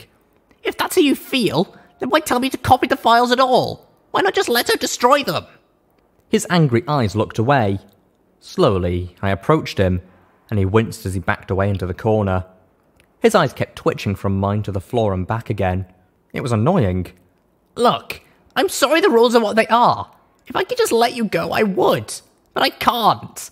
If you know what she's doing or what's going on, something I can bring to the head of security, then help me. He clenched his eyes shut. If I help you, you have to help me. He looked at me again with a ferocious glare.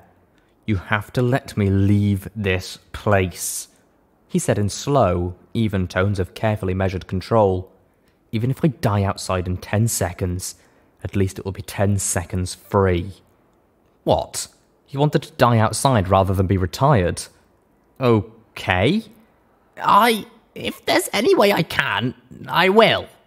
I nodded. He stared back at me, and then I gave him the most sincere smile I could.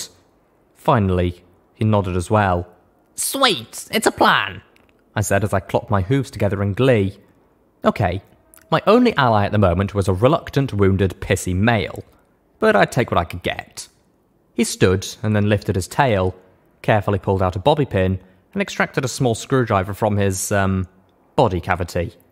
I blinked, realizing that I botched search protocols.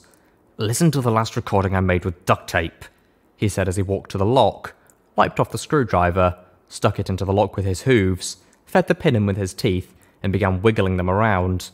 So that was how he'd got it into the supply room. I wondered what else he'd broken into, or out of. Also, ooh. I flipped through the files, looking at the tags and scanning for DT. I might not be able to do magic to save my life, but I only slept through half of my pitbuck training. In my defense, it was only the boring half. Finally, I found the last file tagged DT. It was dated to a few weeks ago. It began, as I expected, with the sound of slapping flanks. I blushed. Listening to Duct Tape doing it was different than listening to the Overmare. She actually sounded like she really liked it. Funny, I never expected her to be so loud. Afterwards, I settled down into the little kisses and nuzzles, then her soft sigh. This has been so wonderful. Feels like a dream come true. The Overmare's been so wonderful lately. P21 said nothing right away, but then muttered in a low, flat voice. Yeah, she can be nice sometimes. From the way he said it, I expected that sometimes meant the times when she wanted to get something from some pony. Duct Tape gave a little giggle. I was talking about you to her the other day, P20. She says that when her plan is over, you can stay with me forever. You can be my... what was it again? Oh yes, husband. We could be the first ponies married in 99 since, the bad thing happened. That had to be the incident she was talking about. P21's response was a monosyllabic, And we can have another fall together. Or two. Because once we're out, we won't need the quotas. What? P21 said softly. Out of what? Duct Tape cussed slowly under her breath and then sighed. Well, I guess you won't tell any pony. She gave a little giggle, but P21 remained silent as Duct Tape went on. The Overmare has gotten in contact with Stable Tech. The outside is safe and clean, and we're all going to be able to leave the stable soon. She gave another joyous giggle. In fact, she's getting a broadcast from Stable Tech right now. What the fuck? Stable Tech built Stable 99 and set up the rules and the Overmare.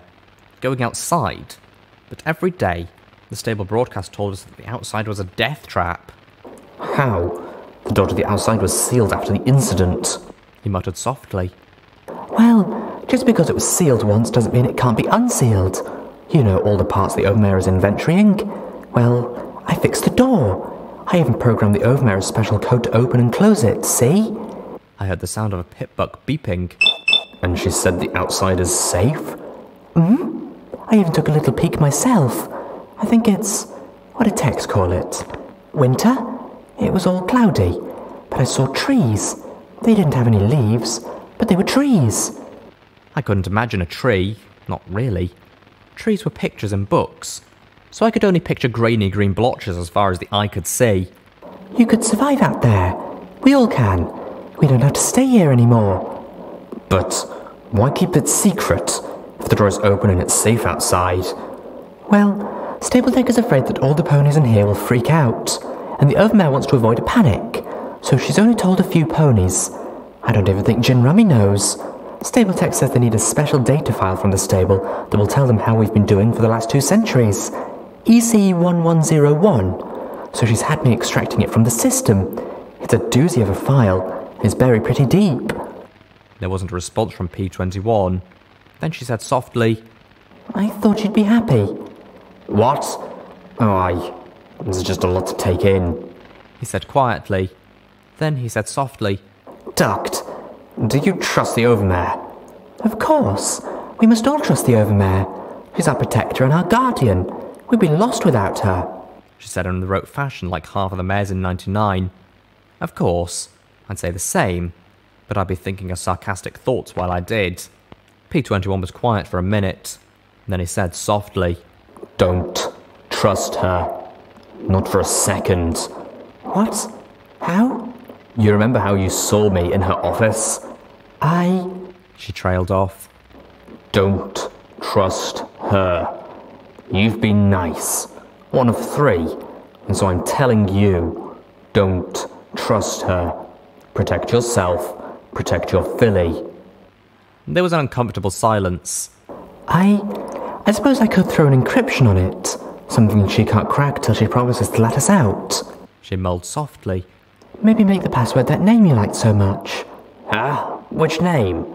But she was going on about algorithming or something. And a few seconds later, the recording cut off. Stable Tech. Going outside? This was huge. Epic. A real game changer. With Stable Tech here, all the Overmare and Rivet's pony shit didn't matter. Maybe I wouldn't have to be security anymore. Maybe... Don't trust the Overmare. That's what P21 had said. And that was the look in his eye right now as he worked on picking the lock to the door. And suddenly, I remembered an old pony saying, if something sounds too good to be true, it probably is. And if the Overmare was serious about this, she would have told Mum. She's getting a broadcast right now. I glanced at my pip buck. There were dozens of radio channels on it, but only 6 were used by the stable. I clicked to security, but it was dead during C shift. And then maintenance, and the dry chatter about a recycling pump malfunctioning in the bilges, and the scotch tape should get right on it. Service was dead since the cafeteria and food recycling was shut down during curfew. Medical just had the automated message about locating P21 for retirement. Recreation had the regular looping brass band and glory to the Overmare. Education had a dry recording about how Stabletech had placed the Overmare for our protection, which would be suspicious if I hadn't heard it a million times. Then I clicked over to the next static, the next, and the next.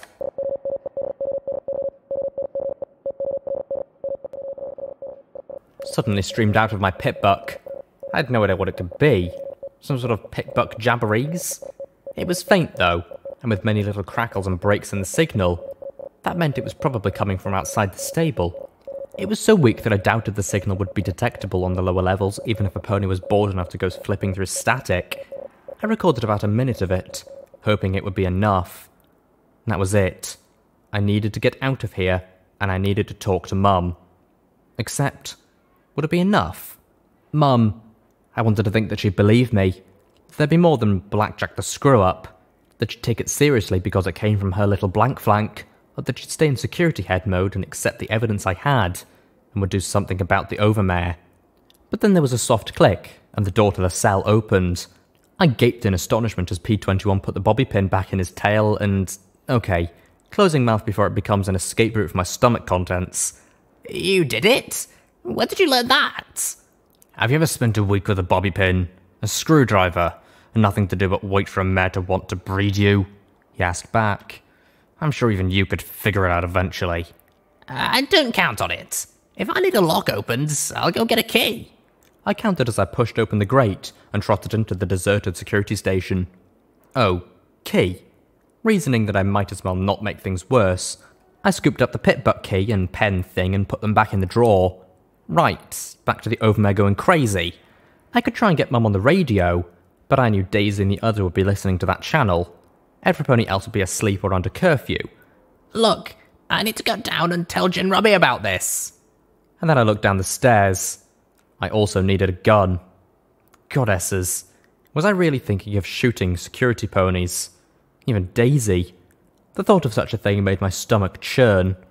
No crime was worse than murder in the stable.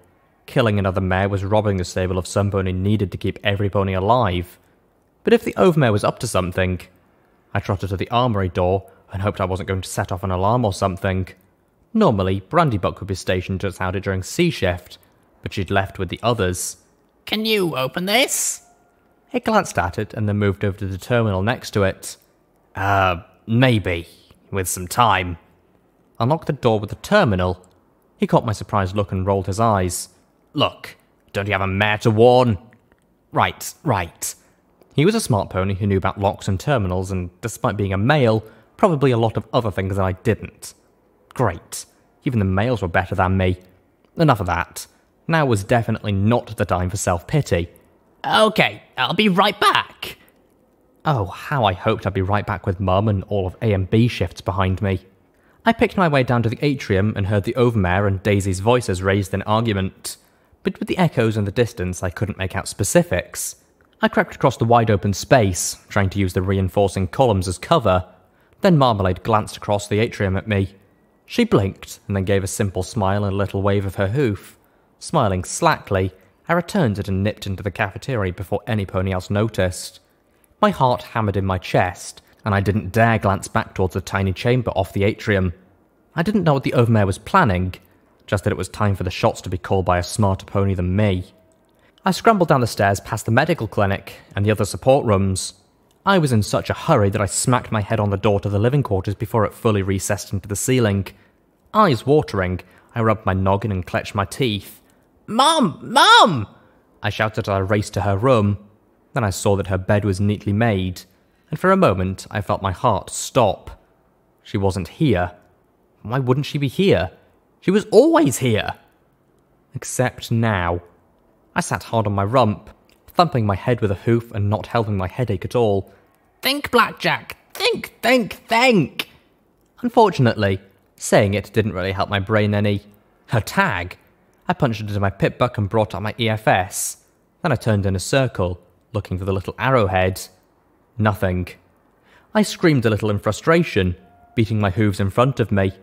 Of all of the times for her to disappear, she could be blocking her tag. The head of security could do that, I think. Or she might be somewhere in the stable where she couldn't be traced. Oh, what if something happened to her? Well, that didn't mean anything. The overmare was doing something. I needed to know what. I needed to know what all the signals the overmare received meant. I needed a smarter pony that actually knew something about pit bucks. Well, I'd been looking for an excuse to bug Midnight in her quarters for months. Looked like I finally had it. I stopped only long enough to write a note. Overmare up to something. Stable in danger. Gone to Midnight's. BJ. Then I was hurrying down the residential quarters to Midnight's. Being a security mare, I had certain privileges, like being able to override most residential door locks with my pit buck when the stable was in danger and I didn't have time to knock. I wish I'd knocked. Actually, I wished I knew another mare in the data systems I could go to. The sight of the pink U10 huffing and rotting away froze me in my tracks. Oh yeah, she was on the breeding queue now, wasn't she? I blinked and tilted my head. U10 certainly went at it with enthusiasm. Ugh, what was I doing? "Midnight!" I muttered as she gave a little whinny. "Midnight!" They still slapped flanks. I rolled my eyes. For the love of Celestia. "Midnight!" I shouted. She shrieked as he finally stopped ploughing her plot and the two gawked at me. The pink stallion pointed at me in confusion as Midnight's pupils constricted. "Blackjack?" U10 pointed his hoof at me. "I didn't know I was scheduled for a double," he said as he checked his pit buck. "Midnight, I need your help," I said as I approached her bed. Unlike my room, she kept hers spotless. Her terminal and workstation were both sparkling clean. "Get out!" she shrieked and charged me, hammering at me with her hooves. "Of all the times to come to me for flag spank, you choose now! Get out right now or I'll—" I grabbed her shoulders and stared right into her eyes. "This isn't about flag spank, okay? It's not about sex of any kind. And if you help me, I'll promise I'll never try to gun to your tail again, alright?" She closed her mouth, looking annoyed, and then troubled, then a little pouty. "Alright, what do you need?"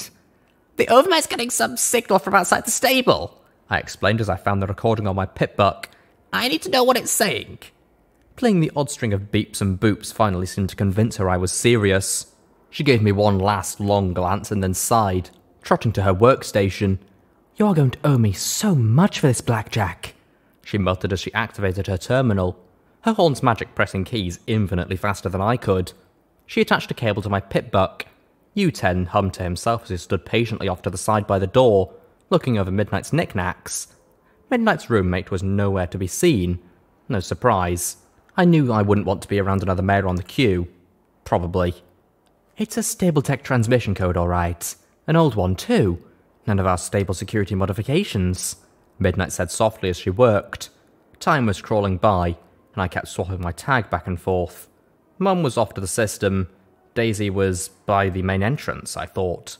So was the overmare. Now Daisy was moving back to security. My ears twitched as I thought I heard something. One benefit of life on Stable 99 was that the quarters were nearly soundproofed. "It shouldn't be hard to clean it up," she said as she manipulated the file in her terminal. "And done," she said triumphantly. And then she frowned. "Wait, it's a text file?" I blinked, leaning in to make sure I didn't mistake it. "Stable Tech Security Forces incoming tonight. 0100 hours. Have EC-1101 prepared for extraction. You're doing the right thing, Overmare. You'll be getting control of your stable back. Deus." "Stable Tech wants the program? Why?" Midnight blinked. "We haven't removed the encryption on it yet." "I have no idea," I said with a sigh. "Where is this EC-1101? Wait, forget the file. "In the stable's communication mainframe. You can access it in Maintenance 1 outside the Overmare's office. Since we couldn't break its encryption, I had it bundled for transfer to a PipBuck. It's a weird file. I had to package it into a permanent rewrite protocol," she said in a rush. My ears twitched again at the distant sound. What was that noise and why was my mane crawling? She must have taken my look for confusion, because she simplified herself for me. "Once you put that file on your PipBuck, there's no way to take it off. It'll be permanently etched onto a PipBuck's data matrix." I looked at her. Was she still talking about the file? I looked at my PipBuck. One of the most commonly used features was the chronometer. The time, 01:22. There was a beep of an override on the door, and it hissed open. U10 smiled genially as he turned to face the door beside him. There were 500 ponies in Stable 99. I might not know them all by name or even quite of all of them by sight, but looking at the mare in the doorway, there was no possible way that she could have been from our stable. Her mottled hide was a stained and blemished yellow decorated with scars and bite marks. The whites of her eyes were stained a solid piss yellow. Her mane had been pulled into bloody spikes, and she wore barding made of strips of leather and tyres and decorated with countless nails jutting out. Her reeking brown teeth curled in a grin of pure glee. As if any of us had the slightest doubt remaining, she blew off U10's head with a sawed-off single-barrel shotgun clenched in her jaws. Bits of blood, bone and brains splattered over both of us as the pink unicorn dropped in a thrashing heap. The mare spat out the gun, casually reloading it as she giggled. "Bang, you're dead," she slurred around a bloody tongue. It looked chewed. Midnight stood there stunned and wetting herself. I was not far from that state myself, but unlike her, I was security. The fear and horror I felt were unceremoniously shoved into the closet at the back of my brain where I put all the things I didn't want to think about, leaving me with enough wits to telekinetically pull out my baton just as the mare snapped the shotgun closed. With a crack, the glowing metal rod tore the bite grip from her rotten teeth, and with the sound of it, probably broke the firearm. Unlike Midnight, this mare wasted no time in counter-attacking. Rearing up, she slammed me to the ground next to U10's body with enough force to make me see stars. The baton went bouncing away somewhere out of sight, and then she was on top of me, drawing a rusty carving knife from a sheath at her shoulder. She jabbed the dull tip into the neck of my security barding, twisting her head back and forth as she tried to work it through the tough fabric and into my throat. I glanced at the slain unicorn beside me and the paralysed Midnight who'd be next. I looked down at the knife and applied all my magic to the blade, fighting to twist it away. The rusty metal shook as the mare bit down even more tightly, and then the rusty knife snapped in two and I reversed the tip. With a telekinetic shove, I rammed the sharp metal as deep into her throat as I could. Her yellow eyes shot wide as her sliced throat spurted blood over my chest and neck, smearing my barding with gore. Finally, something gave inside the nightmarish mare. She slumped limply against me. I gasped, my heart hammering as I kicked my way clear. I just killed a pony. A diseased and demented pony, but a pony nonetheless. Before I let that train of thought go any further, I wrestled it into that closet with the rest of the things I didn't need in my head right now. Because right now, Midnight was going into shock as she stared at the corpses in her quarters. I looked at the bloody PipBuck on the murderess's foreleg. It was from Stable 99, and from the gore covering most of it, I doubt it had been removed or donned with a key. 340, I said softly. Snowdrop. A loyal, quiet security mare who'd always been cool to me. One of the 9 that had been with the overmare. "Yo!"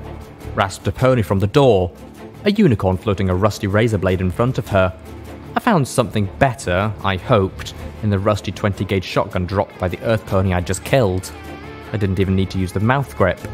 I slipped into sats as she charged, the blade slashing wildly in front of her, the world dropping to a crawl.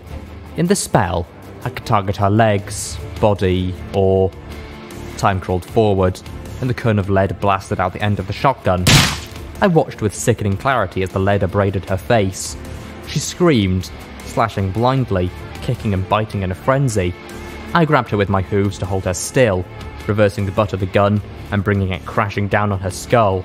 Again and again. The two things broke, the butt of the gun and her skull. She flopped over limply, twitching spasmodically as I fought to keep my focus. Don't think beyond right now. The closet was getting pretty full though. Midnight was making little screams in her throat as I stood, blocking the sight of the bodies. 2. Had I really just killed 2? No, don't think about it. I should be good at that. Midnight! I said sternly, staring into her pinprick eyes. Midnight! I shouted. And because I'm not a medical pony who couldn't think of anything else to do, I smacked her hard across the face. That snapped her out enough to look at me. The stable is being invaded. You've got to find security ponies and find my mum and get every pony else down into maintenance. Find Rivets, she can take care of every pony, okay? Find security, get every pony down below, she muttered weakly and then nodded. What are you going to do? That was a very good question. Fortunately, there was a simple answer as I found my baton and levitated it up. Well, I guess I'll thump her with my stick. Goddesses, it must have sounded sick to crack jokes just now, but I had to ignore everything I'd stuck in the back of my head. Of course, as good as my stick was, the gun was better. Sadly, the shotgun was out of commission. The broken butt had bent and unseated the breech. That was probably for the best. It had been lucky it hadn't blown up in my face. There was an easy way to tell which way the raiders had come. They'd left a trail of blood from the residential door to residential door all the way down the hall. Since there wasn't any blood past midnights, I hoped it was clear. Go, Midnight, go! I urged as I made my way carefully down the hall, trying to be as quiet as possible. I didn't understand these ponies, if they really were ponies and not some sort of mutant pony-shaped predators of some sort. They reeked. They seemed to revel in bloodshed, and I had no idea how they could have penetrated the stable, unless they'd come in when the overmare had opened the door. Inside one room, I saw a red bar moving towards the door, and I slipped into Sats. The second her head was in view, my glowing baton scratched her windpipe in a single lucky hit. Her yellow eyes bulged and rolled as she dropped a .38 revolver from her mouth. Hey, I might have slept through 2/3 of my classes and textbook lectures, but I paid attention to firearms training. My backswing smashed her temple, sending her slumping against the doorframe. She was so dirty I couldn't tell what colour she had been originally. She'd mutilated her own cutie mark. I hesitated as I pointed the baton at her. Who are you? I asked as she choked, coughed and inexplicably started to giggle between gasps as she looked at me, and insanely went for the gun. I kicked it away. Who are you? Why are you here? Then I saw the blood smeared over her grimy lips and took my eyes off her to look into the room she'd been in. Air duct and her filly vent were still laying on the floor, with the smears of blood, holes chewed in the blue filly's side, the blood splashed about. The psychotic mare finally gasped one word. Yummy! And then she lunged, grabbing my leg and trying to bite through my security barding. You sick fucker! I yelled, bringing the baton down with each word. Her skull finally cracked, blood leaking from her orifices. With a sigh, she went still. Okay, murderous, I got that. Crazy I could deal with too, but how the fuck did these ponies get into the habit of eating other ponies? I looked at Vent. Had she been dead when... Okay, puking now. I couldn't help myself. My lunch coming up in the doorway. When I finished, I did all I could to lock that thought in with the others and then put a mental dresser against that closet door in the back of my mind. I could freak out and deal with this later. I checked the revolver. 4 rounds, and 6 more on the Earth Pony mare. 3 down, and how many to go? There was an awful lot of red in my EFS. As I made my way down towards the stairs in the atrium, I can't stand these sick fuckers, a stallion said from the stairs above me. That it was a stallion made me guess that these weren't quite the same ponies as before. Murdering, psychopathic rapists, the lot of them. Maybe there was a possibility of negotiation. Look at it this way.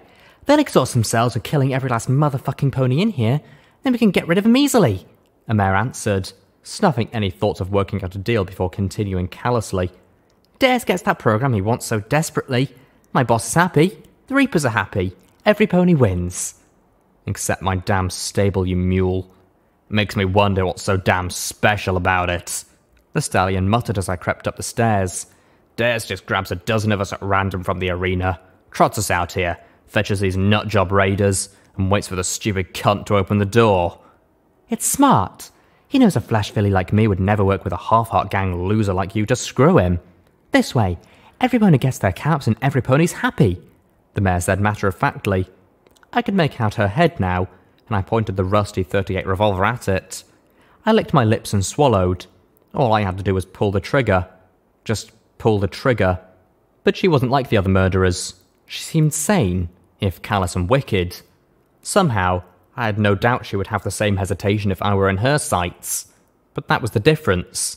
If I killed her... I tried to push myself. The pale mare was dirty and streaked with blood. Her shaggy black mane smeared with gore and some kind of grease.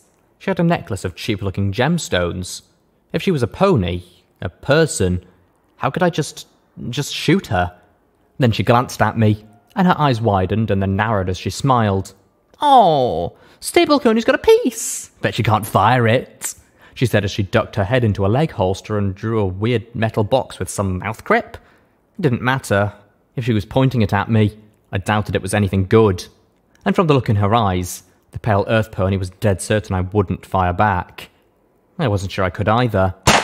The shot was luck. Pure luck. It caught her in the left eye and drew a bloody chunk out of her left ear and over the stallion. Sprayed with blood and brain and skull, the brown stallion staggered back as the pale mare dropped to the floor, muscles writhing a moment before going still. The stallion levitated a piece of sharpened rebar like a spear as I tried for another shot, but the revolver gave an unhealthy ping of rust and stopped, hammer drawn back. I ducked under the deadly spur of metal and scrambled for the mare's strange box weapon thing. There wasn't even a trigger. What was this thing supposed to do? Never seen a beam gun before? A what gun? Then the metal was whipping towards me again and I barely brought the beam thingy up in time to block the tip. There was a flash, a fizzle, and the metal spur continued on with no hesitation right into my flesh. I screamed as the sharpened steel caught me above my collar and ripped a hoof-long tear along the side of my neck. Again, it was only luck that protected me as I fell back, tumbling down the stairs as my own blood smeared the barding and spattered the steps. I landed on my back as the scraggly brown stallion descended with the crude but effective weapon ready to spear me like a radroach. "Stupid, soft, stable ponies," he said as he raised the sharpened bar.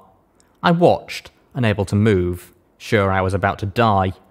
And then there was the resounding sound of a gunshot in the halls. A hoof-sized hole appeared in his chest. His eyes popped wide as he jerked back, staring down the hall past me. "No pony kills ponies in my stable," Mum said firmly, her sidearm floating precisely over her eye, as her second bullet caught him in the face and tore off half his head. I doubted that she even needed sats. I stared at his body as all those thoughts I'd stuffed into that mental closet started to tear down the door. My throat began to work as I stared up at the draining holes in his head. I had to do something. Scream, vomit, wet myself, curl up into a ball, sucking my hoof till this was all over. Something! Blackjack! Mum's voice cut through all of that. I tore myself away from the blown-open corpse. "We still have a stable to save." Her calm words were a layer of concrete across the closet door in my mind. As much as I'd love to fall apart, I couldn't. Not now. Not in front of her. Even if I was the worst security pony in Equestria, my stable was in danger. "Yeah, sure," I said as I stood on my hooves, and in her eyes I saw her overwhelming pride. It helped to reinforce that concrete. "So, is there a plan?" A plan would be nice, so long as it wasn't my plan. "I still don't know what's going on or how these things got in here," she said as she checked her sidearm. "Somebody taught them the basics of how to use pit bucks. That's why they went straight for the security pony's quarters. I'm just glad they didn't get this far." Distracted by all the flaws to sort her. Damn it. If I'd just been faster, I could have done something. "Yeah, but how'd they get them on?" They would have had to. Don't think about that. "Okay, well, they're here because the Overmare let them in." And in that comment, I blew several fuses in my mum's mind. "I'm pretty sure she wanted to use them to take on Rivets." Take on Rivets? Rivets is the head of maintenance. "Well, tell her to the little psycho when we find her," I countered. "She got duct tape to open the hatch and find something those invaders wanted. Those ponies didn't just come here to kill. They came here for some program the Overmare found in the stable." "A program?" My mother asked with a frown. "Why don't they just take it and leave?" "'Cause they're evil," I suggested, looking up the stairs towards the atrium. She didn't laugh, but she did give me a ghost of a smile. "If I can get to the terminal in Maintenance 1, I can put it on my pit buck and then do something." Something to get them to leave the stable. But what? Throw it out of the main hatch and close it behind them? That wouldn't work. "Oh, why can't a smart pony just figure all this stuff out?" I whined as lock and barrel. 2 A-shift security mares came up with batons out. For them to leave, the program would have to leave too. Some pony would have to take it out. What if I took EC1101 outside? They'd have to follow me then, wouldn't they? Don't be ridiculous, Blackjack. It's certain death outside, Mum retorted immediately. It's pretty reliable death in here, Mum. Miss Head Security Mare, Mum. I fumbled, blushing a little. She swept me up in a hug. Okay, now I was blushing a lot. She quickly let me go, reddening herself. Mum was never very good with being Mum. Not that she was a bad mum, just... why do I have to get so many conflicting things going on in my brain right now? Gin Rummy took point, guiding us up towards the atrium. As we advanced up the stairs, I heard a filly squeal. Harsh laughter filled the air as we reached the doorway. Carefully, we peeked around the corner. The invaders were on the far side of the atrium, right outside the door to the stable entry. At least a dozen mares were dead. From the smears of blood, they'd been dragged here from their quarters below. The door to security was clear. Come on, we can run for it, Locke said eagerly, then without waiting jumped out the doorway. The blue mare was fast. In recreation, she could do a lap around the exercise grounds under a minute. This was almost 100 feet. Thunder filled the atrium, and Locke exploded into bloody chunks. The wall behind her buckled, but despite all of that, I didn't stare at the heap of her remains. I stared at where the thunder had come from. From the midst of the staggered invaders rose a thing of pony and metal. Hydraulics braced the metal plates attached to its hide as it stepped forward. For all its mass, it seemed to trot almost effortlessly. Red eyes stared at where Locke had been blown to pieces. 2 huge guns pointed over its shoulders, cannons built into its body. Then it slurred in a metallic-sounding voice. Cunt thought she was fast. Cunt was wrong. The invaders laughed in agreement. Now watch that door. Might need to go and get another batch of raiders. Go and get more? As long as that thing was here and the door was open, why not? It could just keep sending in more of these killers. A half a dozen moved forward, one of them wearing a bloody pip-buck. Hey, red bars! He crowned in glee. These fucking things are great! Cunts still got some fight in them. Cunts are fucked. And from the laughter of the others, I really couldn't disagree. We fell back. Now what? Barrel asked, the green mare visibly shaking in fear. I'm open to suggestions, Mum said grimly. I frowned and then looked back at the landing. I've got an idea.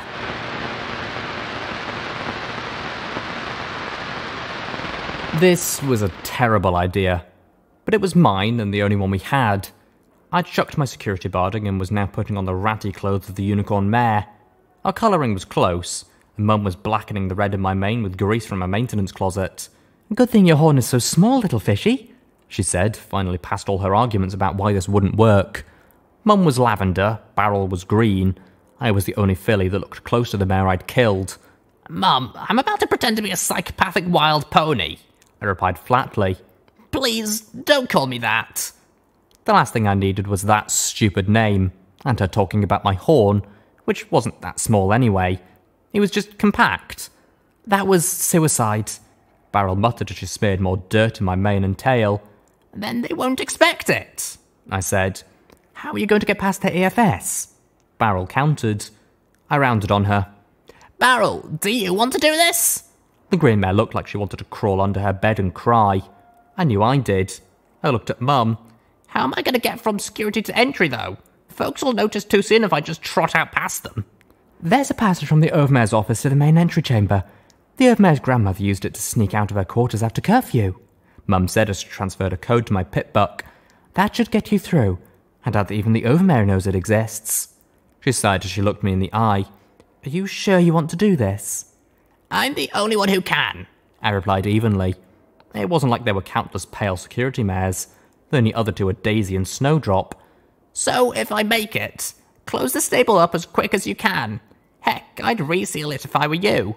If that door opens again, 99 is doomed. I floated the weird box gun into my holster and checked one more time in the mirror to make sure my horn was covered by my matted mane. This wasn't even barding, it was clothes. Rummaged together clothes to try and make some sort of intimidating outfit. I felt like a 2-bit trick pony. The only good thing was that it covered my cutie mark. There was no way I could mimic the 2 gold coins on the dead mare's rump. Making my way back towards the atrium, I heard a pony scream and some pony else cackle. She bit it off! I didn't have time to speculate on who was biting what as I approached the door. Another pony yelled, "Here comes another one! Don't fucking shoot!" I bawled as I stepped out. There were a whole lot of guns and eyes on me as I gave up any and all thought of shooting. Hell, I didn't even have a weapon. "It's me," I said, encouraged by the lack of gunfire. The feeling of pieces of lock under my hooves was simultaneously trying to make me throw up again, giving me a really, really good reason not to do anything that might break my cover. "Two-bit?" The stallion wearing the bloody pip-buck said. "That you?" "Of course! Who the fuck do you think it is?" I countered, and my belligerent tone seemed to put him at a sullen ease. "What the hell is going on down there? I thought the scum had taken out all their fighters," he said sourly. "They got security ponies and are putting up a fight," I countered. Then a metallic voice grated. Then what are you doing up here, cunt? I stared up at the metallic monster, and our eyes met. I heard a tiny whir as its glowing red eyes tracked my movements. I nearly died right there, because in that instant, I almost forgot when I was supposed to be an earth pony. I ducked my head, bit the mouth guard, and pulled the damaged weapon from my holster. Apparently, something about that struck half the ponies as hilarious. "Flash a lost a flash, huh?" The stallion wearing the pip-buck roared in glee. I wanted to balk. Instead, I glared over the mouth guard, but the metal monster pony didn't find it funny. With shocking speed, it swatted the gun out of my mouth, and suddenly the only ponies laughing were the yellow-eyed, mangy ponies with their insane giggles. Cunt doesn't have her gun. Cunt is useless then. Cunt should be fucked, huh, cunt? He placed an armor-plated hoof on the dropped weapon and leaned on it. The casing gave and flattened with a crunch. At the moment, I was pretty sure I knew how that felt. I suddenly became very aware of a part of him that wasn't mechanical. A part that I was fairly sure was going to be inside me in a few seconds. I became aware of a whimper and looked over at a prone white shape. The overmare. One of the filthy yellow-eyed ponies was pinning her down and raping her. Her mouth and flanks bloody. The idea was utterly alien to me, and I did all I could to tear my eyes away and hide my horror. Mares might occasionally force another mare against her will, a Class A crime, but for a stallion to do that to a mare was... Focus, Blackjack. "I'm not useless," I answered as evenly as I could. "I had one of those stable ponies talk about the program you want and where to get it. It's set for a one-time transfer onto one of those pip-buck things." He looked over to the overmare. So the little cunt wasn't lying. "I told you!" She sobbed as she lay like limp meat, blood streaking her muzzle and flanks alike. As much as I didn't want to get blown into pony pieces, I'd take it over that. "I'll go get it for you," I said evenly. His red, glowing eyes drilled into me. I'm getting bored, cunt.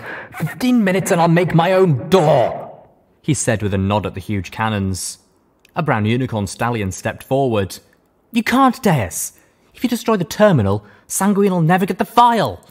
The unicorn didn't fit in with the others. Despite the fact he wore the same dirty clothes, he still seemed cleaner, healthier, though still scrawny. The pip-buck on his leg didn't look like it had been stripped from another mare. Then I glanced at his flank, a blue male symbol with 21 dots beneath it. A stable 99 stallion. How? I don't care. I want these cunts dead. Fucked and dead or dead and fucked. I don't care. This is taking too long, he said almost in pain before he stared at me. Fetch, cunt. Kill the ones left up there and bring me the program. Do it now, cunt. Wow, Deus sure did have a favourite word, didn't he? I should go with her. I should be the one who gets it. The brown unicorn whined. Now I recognised him. He'd been in my breeding queue once. The Whimperer. U21 now. I'd never signed up for him again. I thought he'd been retired a month ago. I don't care who gets it. Get it! He bellowed, and now seemed like the perfect time to run to security. U21 scrambled past me to get through the hatch first. Okay, get the program, don't get killed. Get the program, don't get killed, he muttered. I stopped him at the foot of the stairs, hearing banging from above. What's going on up there? What's going on? Those two security mares who escaped barricaded themselves inside, that's what. He stared at me in confusion. I felt a little stir of glee. And Deus, massive as he was, couldn't fit through the door and couldn't blast it big without the risk of breaking the program. Daisy made it? Of course she had made it. She was too tough and mean to get killed by any pony. Daisy? His eyes popped wide, and he reached up a hoof to brush my matted mane aside to uncover my little compact horn. Blackjack! That's me. How did you end up with... But my attempts for interrogation were for naught as he opened his mouth wide to yell. I shoved my right hoof in his mouth. I'm really sorry about this. I apologised, and then swung my pip buck hard. The reinforced casing smacked his head once, twice, thrice. Finally, he went down in a quaking ball. Not concussed, but too traumatised at the moment to bring shit down on me. Like I said, I'm really sorry. Unless he was involved in all of this. I ran up to the security level and heard yelling and banging. There was a door that divided the Overmayor's office, armoury, and some utility rooms from detention, briefing, and the gun range. The door itself had been forced open, but Daisy had barricaded it with a desk. Now a huge red mare with a fire axe was chopping her way through it. 3 more cheered her on, shouting encouragement as they either brandished their own weapons or giggled in glee. One dingy unicorn mare chewed on her own bloodied hoof as she rocked in place, and fiddled with the security shotgun and her faltering magic glow. A second Earth Pony stallion brandished an automatic pistol as he growled and spat cheers around the mouth grip. The last was another yellowed stallion grinning in glee and anticipation, and knocking a baseball bat between his forelegs as the red mare chopped again and again. Hey, can I see that? I asked as I pointed a hoof at the shotgun and a grin at the mare. The pupils of her yellowed eyes were pinpricks. Who the fuck gave this mare a gun? She was chewing on the end of her leg so much that I thought she was going to gnaw it right off. She gave a delighted giggle and pointed it at me. See? I nearly soiled myself as she pulled the trigger. At least no pony had been dumb enough to give her ammunition. Give me that! I said as I grabbed the floating weapon with my hooves. Her magic was shit and collapsed as I tugged it from her grasp. Where are the shells? I asked the automatic-wielding stallion. He arched a brow skeptically, looking at my empty holster. It broke, okay? He snorted and tossed me a small bag of 20-gauge buckshot shells. My horn glowed as I loaded the rounds into the gun. He spat his pistol into his holster to speak. "Just make sure you keep it away from that psycho," he said, not taking his eyes off the barricade and waving a foreleg to the mare I'd taken the shotgun from. "Why the hell dares brought them along? I'll never know." What's wrong with her? I asked. "Who knows? Afraid a scum like her are all alike," he muttered. "Wants to get that way, they're as good as dead." He looked at me as I racked a shell into the chamber. "You know how to use that thing?" Then his eyes widened as he took in the glowing shotgun. "Wait, weren't you?" Yep, was all I replied. I looked him right in the eyes as I slipped into Sats, and I realised what I was about to do. What I was really about to do. The same raiders I'd killed had been attacking me, and she'd died more by accident than anything. But now, with time practically frozen, I looked into his eyes and deliberately toggled 2 shotgun blasts to the head. It was still self-defense. I was security, and I was protecting my stable. Didn't make it any easier, but it did make it possible. Time returned, moving as if in molasses. The stable tech assisted targeting spell slowly discharged, and I watched the cone of lead fan out in a narrow wedge of death. I watched his flesh pulverise and tear away around each pellet, his head deform, and blood and bone fly away behind him. The second shot repeated the devastation, and I watched in horrified fascination as his head detached completely and he dropped like a sack of meat. I stood there for a second, staring in shock. I'd just decapitated a pony. It was a second too long. With a scream, the mare with the bloody hoof launched herself at me as the stallion with the baseball bat swung it wildly. The clothes I wore were little protection against the heavy impact of the bat. Sweet Celestia had driven nails through the end. I cried out in pain as the rusty lance pierced deep into my shoulder. That seemed to make the mare enter a frenzy of biting and chewing, snapping at my neck as I tried to shove her away. The only upside was that, with the 2 crowding me, the mare with the fire axe couldn't chop me down. Unfortunately, she had the presence of mind to die for the dropped automatic. Sats took a while to recharge, so in the meantime I backpedaled for the stairs, firing wildly at the maddened pair. One of the perks of a shotgun was that close was good enough in tight quarters like this. The shotgun held 5 more shells, and I pumped them out as rapidly as I could, the buckshot peppering them with oozing wounds. It was nowhere near as effective as those first 2 shots, though. Sat's accuracy was truly terrifying. I was glad that none of these ponies seemed to have access to it, or knew what it could do. The stallion went down with the 4th round, giggling even as foamy blood poured out of his mouth. The 5th shot missed the mare entirely, and she slammed her bloody hooves against me in a frenzy, cackling all the while. I saw the red mare pick up the dropped automatic and turn towards me. I don't have time for this! I shouted, throwing my hooves around the frenzied mare's throat and twisting as my horn furiously scrambled to reload.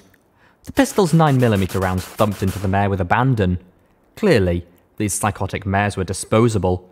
She didn't even seem to realise that she was shot, but I certainly did as I felt the bite of one that travelled through my temporary shield. Hugs! The mare rattled in my ear before she slowly slumped down out of my grasp. Fortunately, I'd reloaded my weapon, and the red mare seemed to realise that the shotgun trumped pistol and axe. I fired as rapidly as I could as she snatched her axe in her mouth and raced across the briefing room. Reloading, I ran to the door. There were a few officers in detention through there. She could be... There was a bang behind me, and 10 red-hot needles stabbed into my rump. Screw this plan. I was never ever going out without barding again. I saw the honey yellow glow around the shotgun and cried out. Marmalade, it's Blackjack! Stop shooting me! I could feel the burn of pellets in my backside. Sweet Celestia, I'd never get shot again if I could help it. I slumped as I heard the barricade being drawn back. The red bar wasn't moving towards the door. Maybe she was waiting for help to arrive. It didn't matter. In just a second, Daisy would smash my rear legs out from under me, kick me onto my back, and knock the wind out of me with a blow to my gut. Okay, not what I'd been expecting. I screamed as I rolled over onto my back, just in time to block her next strike with the reinforced casing on my pit buck. Daisy, it's me, Blackjack! I coughed and spluttered. She looked at me coolly, spitting out her baton and twirling it on its loop around her hoof. I know! If we're all going to die, at least I get the pleasure of finishing you off! I stared up at her, and oddly, the word Des was so fond of roared through my mind. My anger was enough to get a little more oomph from my horn, and I grabbed her baton, using the loop to twist her foreleg in and up. Overbalanced, she crashed forward on her side and I rose, pressing the shotgun to her face. I don't have time for this, I said, my heart thundering in my chest. The shotgun shook as my magical focus was rattled, and I hoped that the closet would stay sealed closed. I know we've got problems, but I have a plan to save the stable, so please cut the pony shit, and you can just kill me when I get back. Back? Marmalade blinked slowly. She'd been badly beaten, and her blood mattered around her mouth. You're going somewhere? Outside, I said as I turned away from Daisy. I couldn't kill her. I had a better chance of killing her by accident than intentionally. But you'll die, Marmalade said softly. I don't want you to go. I rose to my hooves, my backside complaining as I limped to the door. Really? Why? 'Cause you're my friend, Marmalade said simply with her wide, vapid smile. Why else do you think I fooled around with you all the time? She levitated a trio of healing potions from a medical kit. Here, I was going to use them, but you're all shot up. I stared at her with a worried frown. Marmalade, friend? She'd always been the slow pony in Daisy's shadow. Too stupid to work alone. So simple that she was annoying. No pony I'd ever called a friend. I drank the potions, glad for the cooling, healing sensation on my hindquarters, and looked from the honey-coloured mare with the unease. Well, thank you, Marmalade. She smiled and gave a little nod. Daisy shoved past me. Yeah. Sunshine and hugs and all that horse shit, she said as she slammed the barricade back into place. Her angry scowl turned sceptical as she regarded me. You're really leaving? Was I about to faint, or did she actually sound the tiniest bit concerned? The raiders are here for some program. I'm going to steal it and hope they all come chasing after me. Then Mum and you all can retake the stable, I said with a little nod, stripping off the useless clothes. Marmalade gave a soft "oh" of comprehension, and without another word, shrugged out of her security barding and handed it over. P21, are you here? I asked as I pulled it on. I gave Marmalade a grateful smile. That useless cock pony? Daisy snorted. You called? P21 said dryly as he stepped out of the door to Maintenance 1. There was an unmistakable smug look on his face at the shocked expression on Daisy's. His eyes met mine and his smug expression disappeared. You changed your mind. You're retiring me after all, he stated flatly as he glared at me. Daisy chuckled in glee. Now we're talking. Just hold still, she said, taking a step towards P21. P21 limped backwards. You never pass up a chance to break a mail, do you? Mail? I never mess up a chance to break any pony, Daisy said with a sharp grin. Okay, this nonsense needed to stop now. I racked a shell into the shotgun, and Daisy turned to look at me. I had to be careful. I only had a dozen or so shells left and wasn't going to rob Marmalade. The armoury door was still closed tight. Probably needed the overmare's or Mum's personal codes to open it. I thought of the cornucopia of weapons stored for an incident and thumped my hoof against the floor. Look, now really isn't the time, I said firmly. Okay, if I was going to be the voice of maturity, then Stable 99 was officially doomed. I looked at P21. The plan's changed a little. You're still getting out of here, but I'm going with you. Not happening. You're big, noisy, obnoxious, he stated flatly. Ugly, fat. Really lazy, bit of a lech, Marmalade added. And a horn so tiny. Hey. And female, he concluded in a tone of finality. Okay, didn't I have an ego? Oh yeah, there it was. That mashed up thing on the floor. Maybe, but I'm also the pony with the plan. Here it is. I get the program. I run out of here with all of them chasing me. Mum and the rest of security push them all out. Door gets sealed forever. If you think you can sneak past and just make it outside on your own without any point of that plan, feel free. Otherwise, I'm going with you, I said as I thumped his chest. P21 glared in return. Sweet Celestia, what was his problem? Fine, he finally muttered. But after we're out, you're on your own. Right, probably for the best anyway. So, Midnight said there was a program on the terminals up here. EC1101? I need you to transfer it onto my pitbuck. He nodded with a scowl and led me to the little closet dignified with the name of Maintenance 1. There was barely enough room for both of us as he connected my pitbuck to the machines. I noticed Daisy following, walking a little stiffly. What's the matter with you? She flushed furiously. Go bug yourself, Blackjack. Sodomized, P21 said simply. I was really glad that Daisy didn't have a shotgun at the moment. She did, however, launch herself at P21 with the clear intention of smashing him into blue jelly. I was barely able to stop her. What, was he trying to get killed? How do you know? Marmalade asked curiously. But he just gave her a flat look and went back to work. Rude. I watched him work. I wonder what it does. Opens a camera, Marmalade said, looking hopeful that she was being helpful. Well, that's what they said it did. What? I shook my head. This was Marmalade after all. Never mind. Is it transferred? Almost. There's a whole bunch of Overmare files I'm adding just in case. I always thought it was cute how it looked like Earth ponies were prancing on the keys with the tips of their hooves. And then he pushed one more button. The stable around me vanished as my EFS went crazy. Whoa. What the hell's going on? Columns of numbers and diagrams and maps and what the hell was that supposed to be? All flashed by one after the other. Then as quickly as it began, it ended, and a tiny cursor appeared. Permanent transfer completed. EC1101 transferred. Warning, unknown encryption detected. Warning, biomedical peripheral insufficient. Warning, navigational data unavailable. Warning, Equestria net data connection not available. Please commence manual transmission. Please what? I opened my mouth to see if a smart pony might have an explanation of what just happened, but at that moment there was a roar from the atrium followed by an explosion that shook my teeth. I suspected the dais had grown tired of waiting. Okay, the running part of the plan.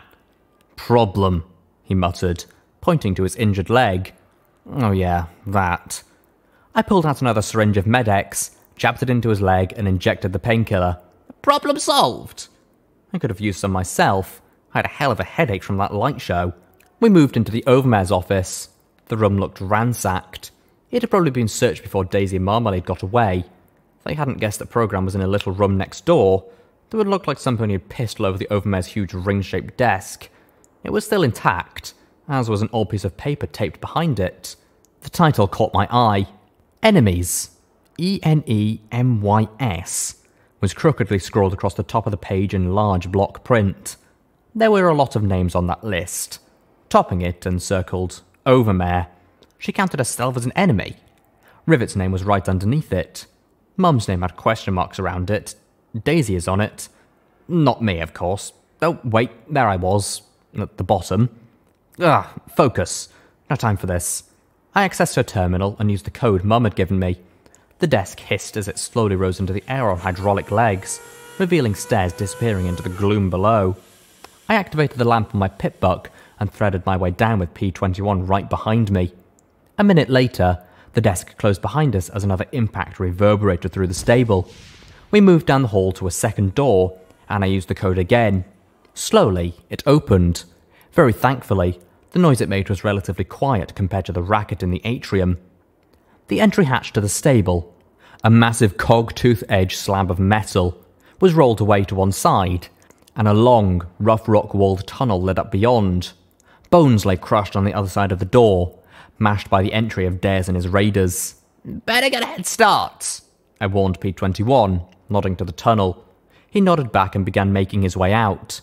I wondered if he'd stay with me longer than 10 seconds. Probably not. Going to the door from the entry room in the atrium, I saw the overmare lying limp against the large room's wall. I suppose the raiders had gotten tired of her. Even she didn't deserve that. But I had bigger problems, or rather, I was about to. Hey, Doofus! I bellowed across the atrium. And to my shock, he froze completely. Then his head slowly turned to look at me. I saw certain annihilation in those eyes. I got your problem here, jackass! The raiders around him looked even more shocked than Deus. And then he was turning, and I suddenly have a vision of Cloud Blackjack settling around a pip-buck and a hoof. Oh shit, oh shit, oh shit, oh shit, oh shit! I thought as I turned and raced for the stable door. Cunt! He roared, and the shells detonated behind me. Luck saving for a messy splat as bones churned beneath my hooves. I caught up to P21 and shouted, Running now! From the roaring behind me. The plan had worked. I was leaving the safety and security of my stable with a pissy, hostile male and an unknown destination ahead.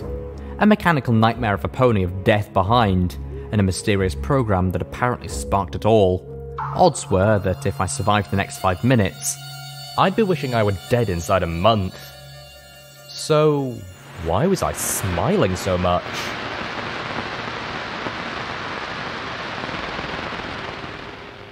Footnote. Level up. New perk. Rapid reload. All your weapon reloads are 25% faster than normal. And that's it for Chapter 1. Wow, I'm looking forward to this and really getting down and into it. How about you, Amber? Oh yeah, Story, I am indeed. I don't know too much about Project Horizons, but I've heard really good things about it. And I'm looking forward to sinking my teeth further into the story, just as much as you are. Now that's what I'm looking for. Now, what do you think of the chapter? I must say I really like where it's going. Who the hell is that big robo-pony? Deus was his name, I think. And why do they want that EC1101 file so much? I honestly don't know what that file is, but it sounds pretty cool. I mean, if they're going into a stable like that just to go get it, it must be fucking important. Oh, I'm sorry, Story. I know stables must be a sensitive topic. They can be, but what's happened has happened. Not much I can do to change it now. Anyway, we've got listeners who are more interested in something a little more musical. Take it away, Amber. That's no problem, Story. Let's have a look. Here's the Wasteland Wailers with a whole lot of magic. Enjoy, people!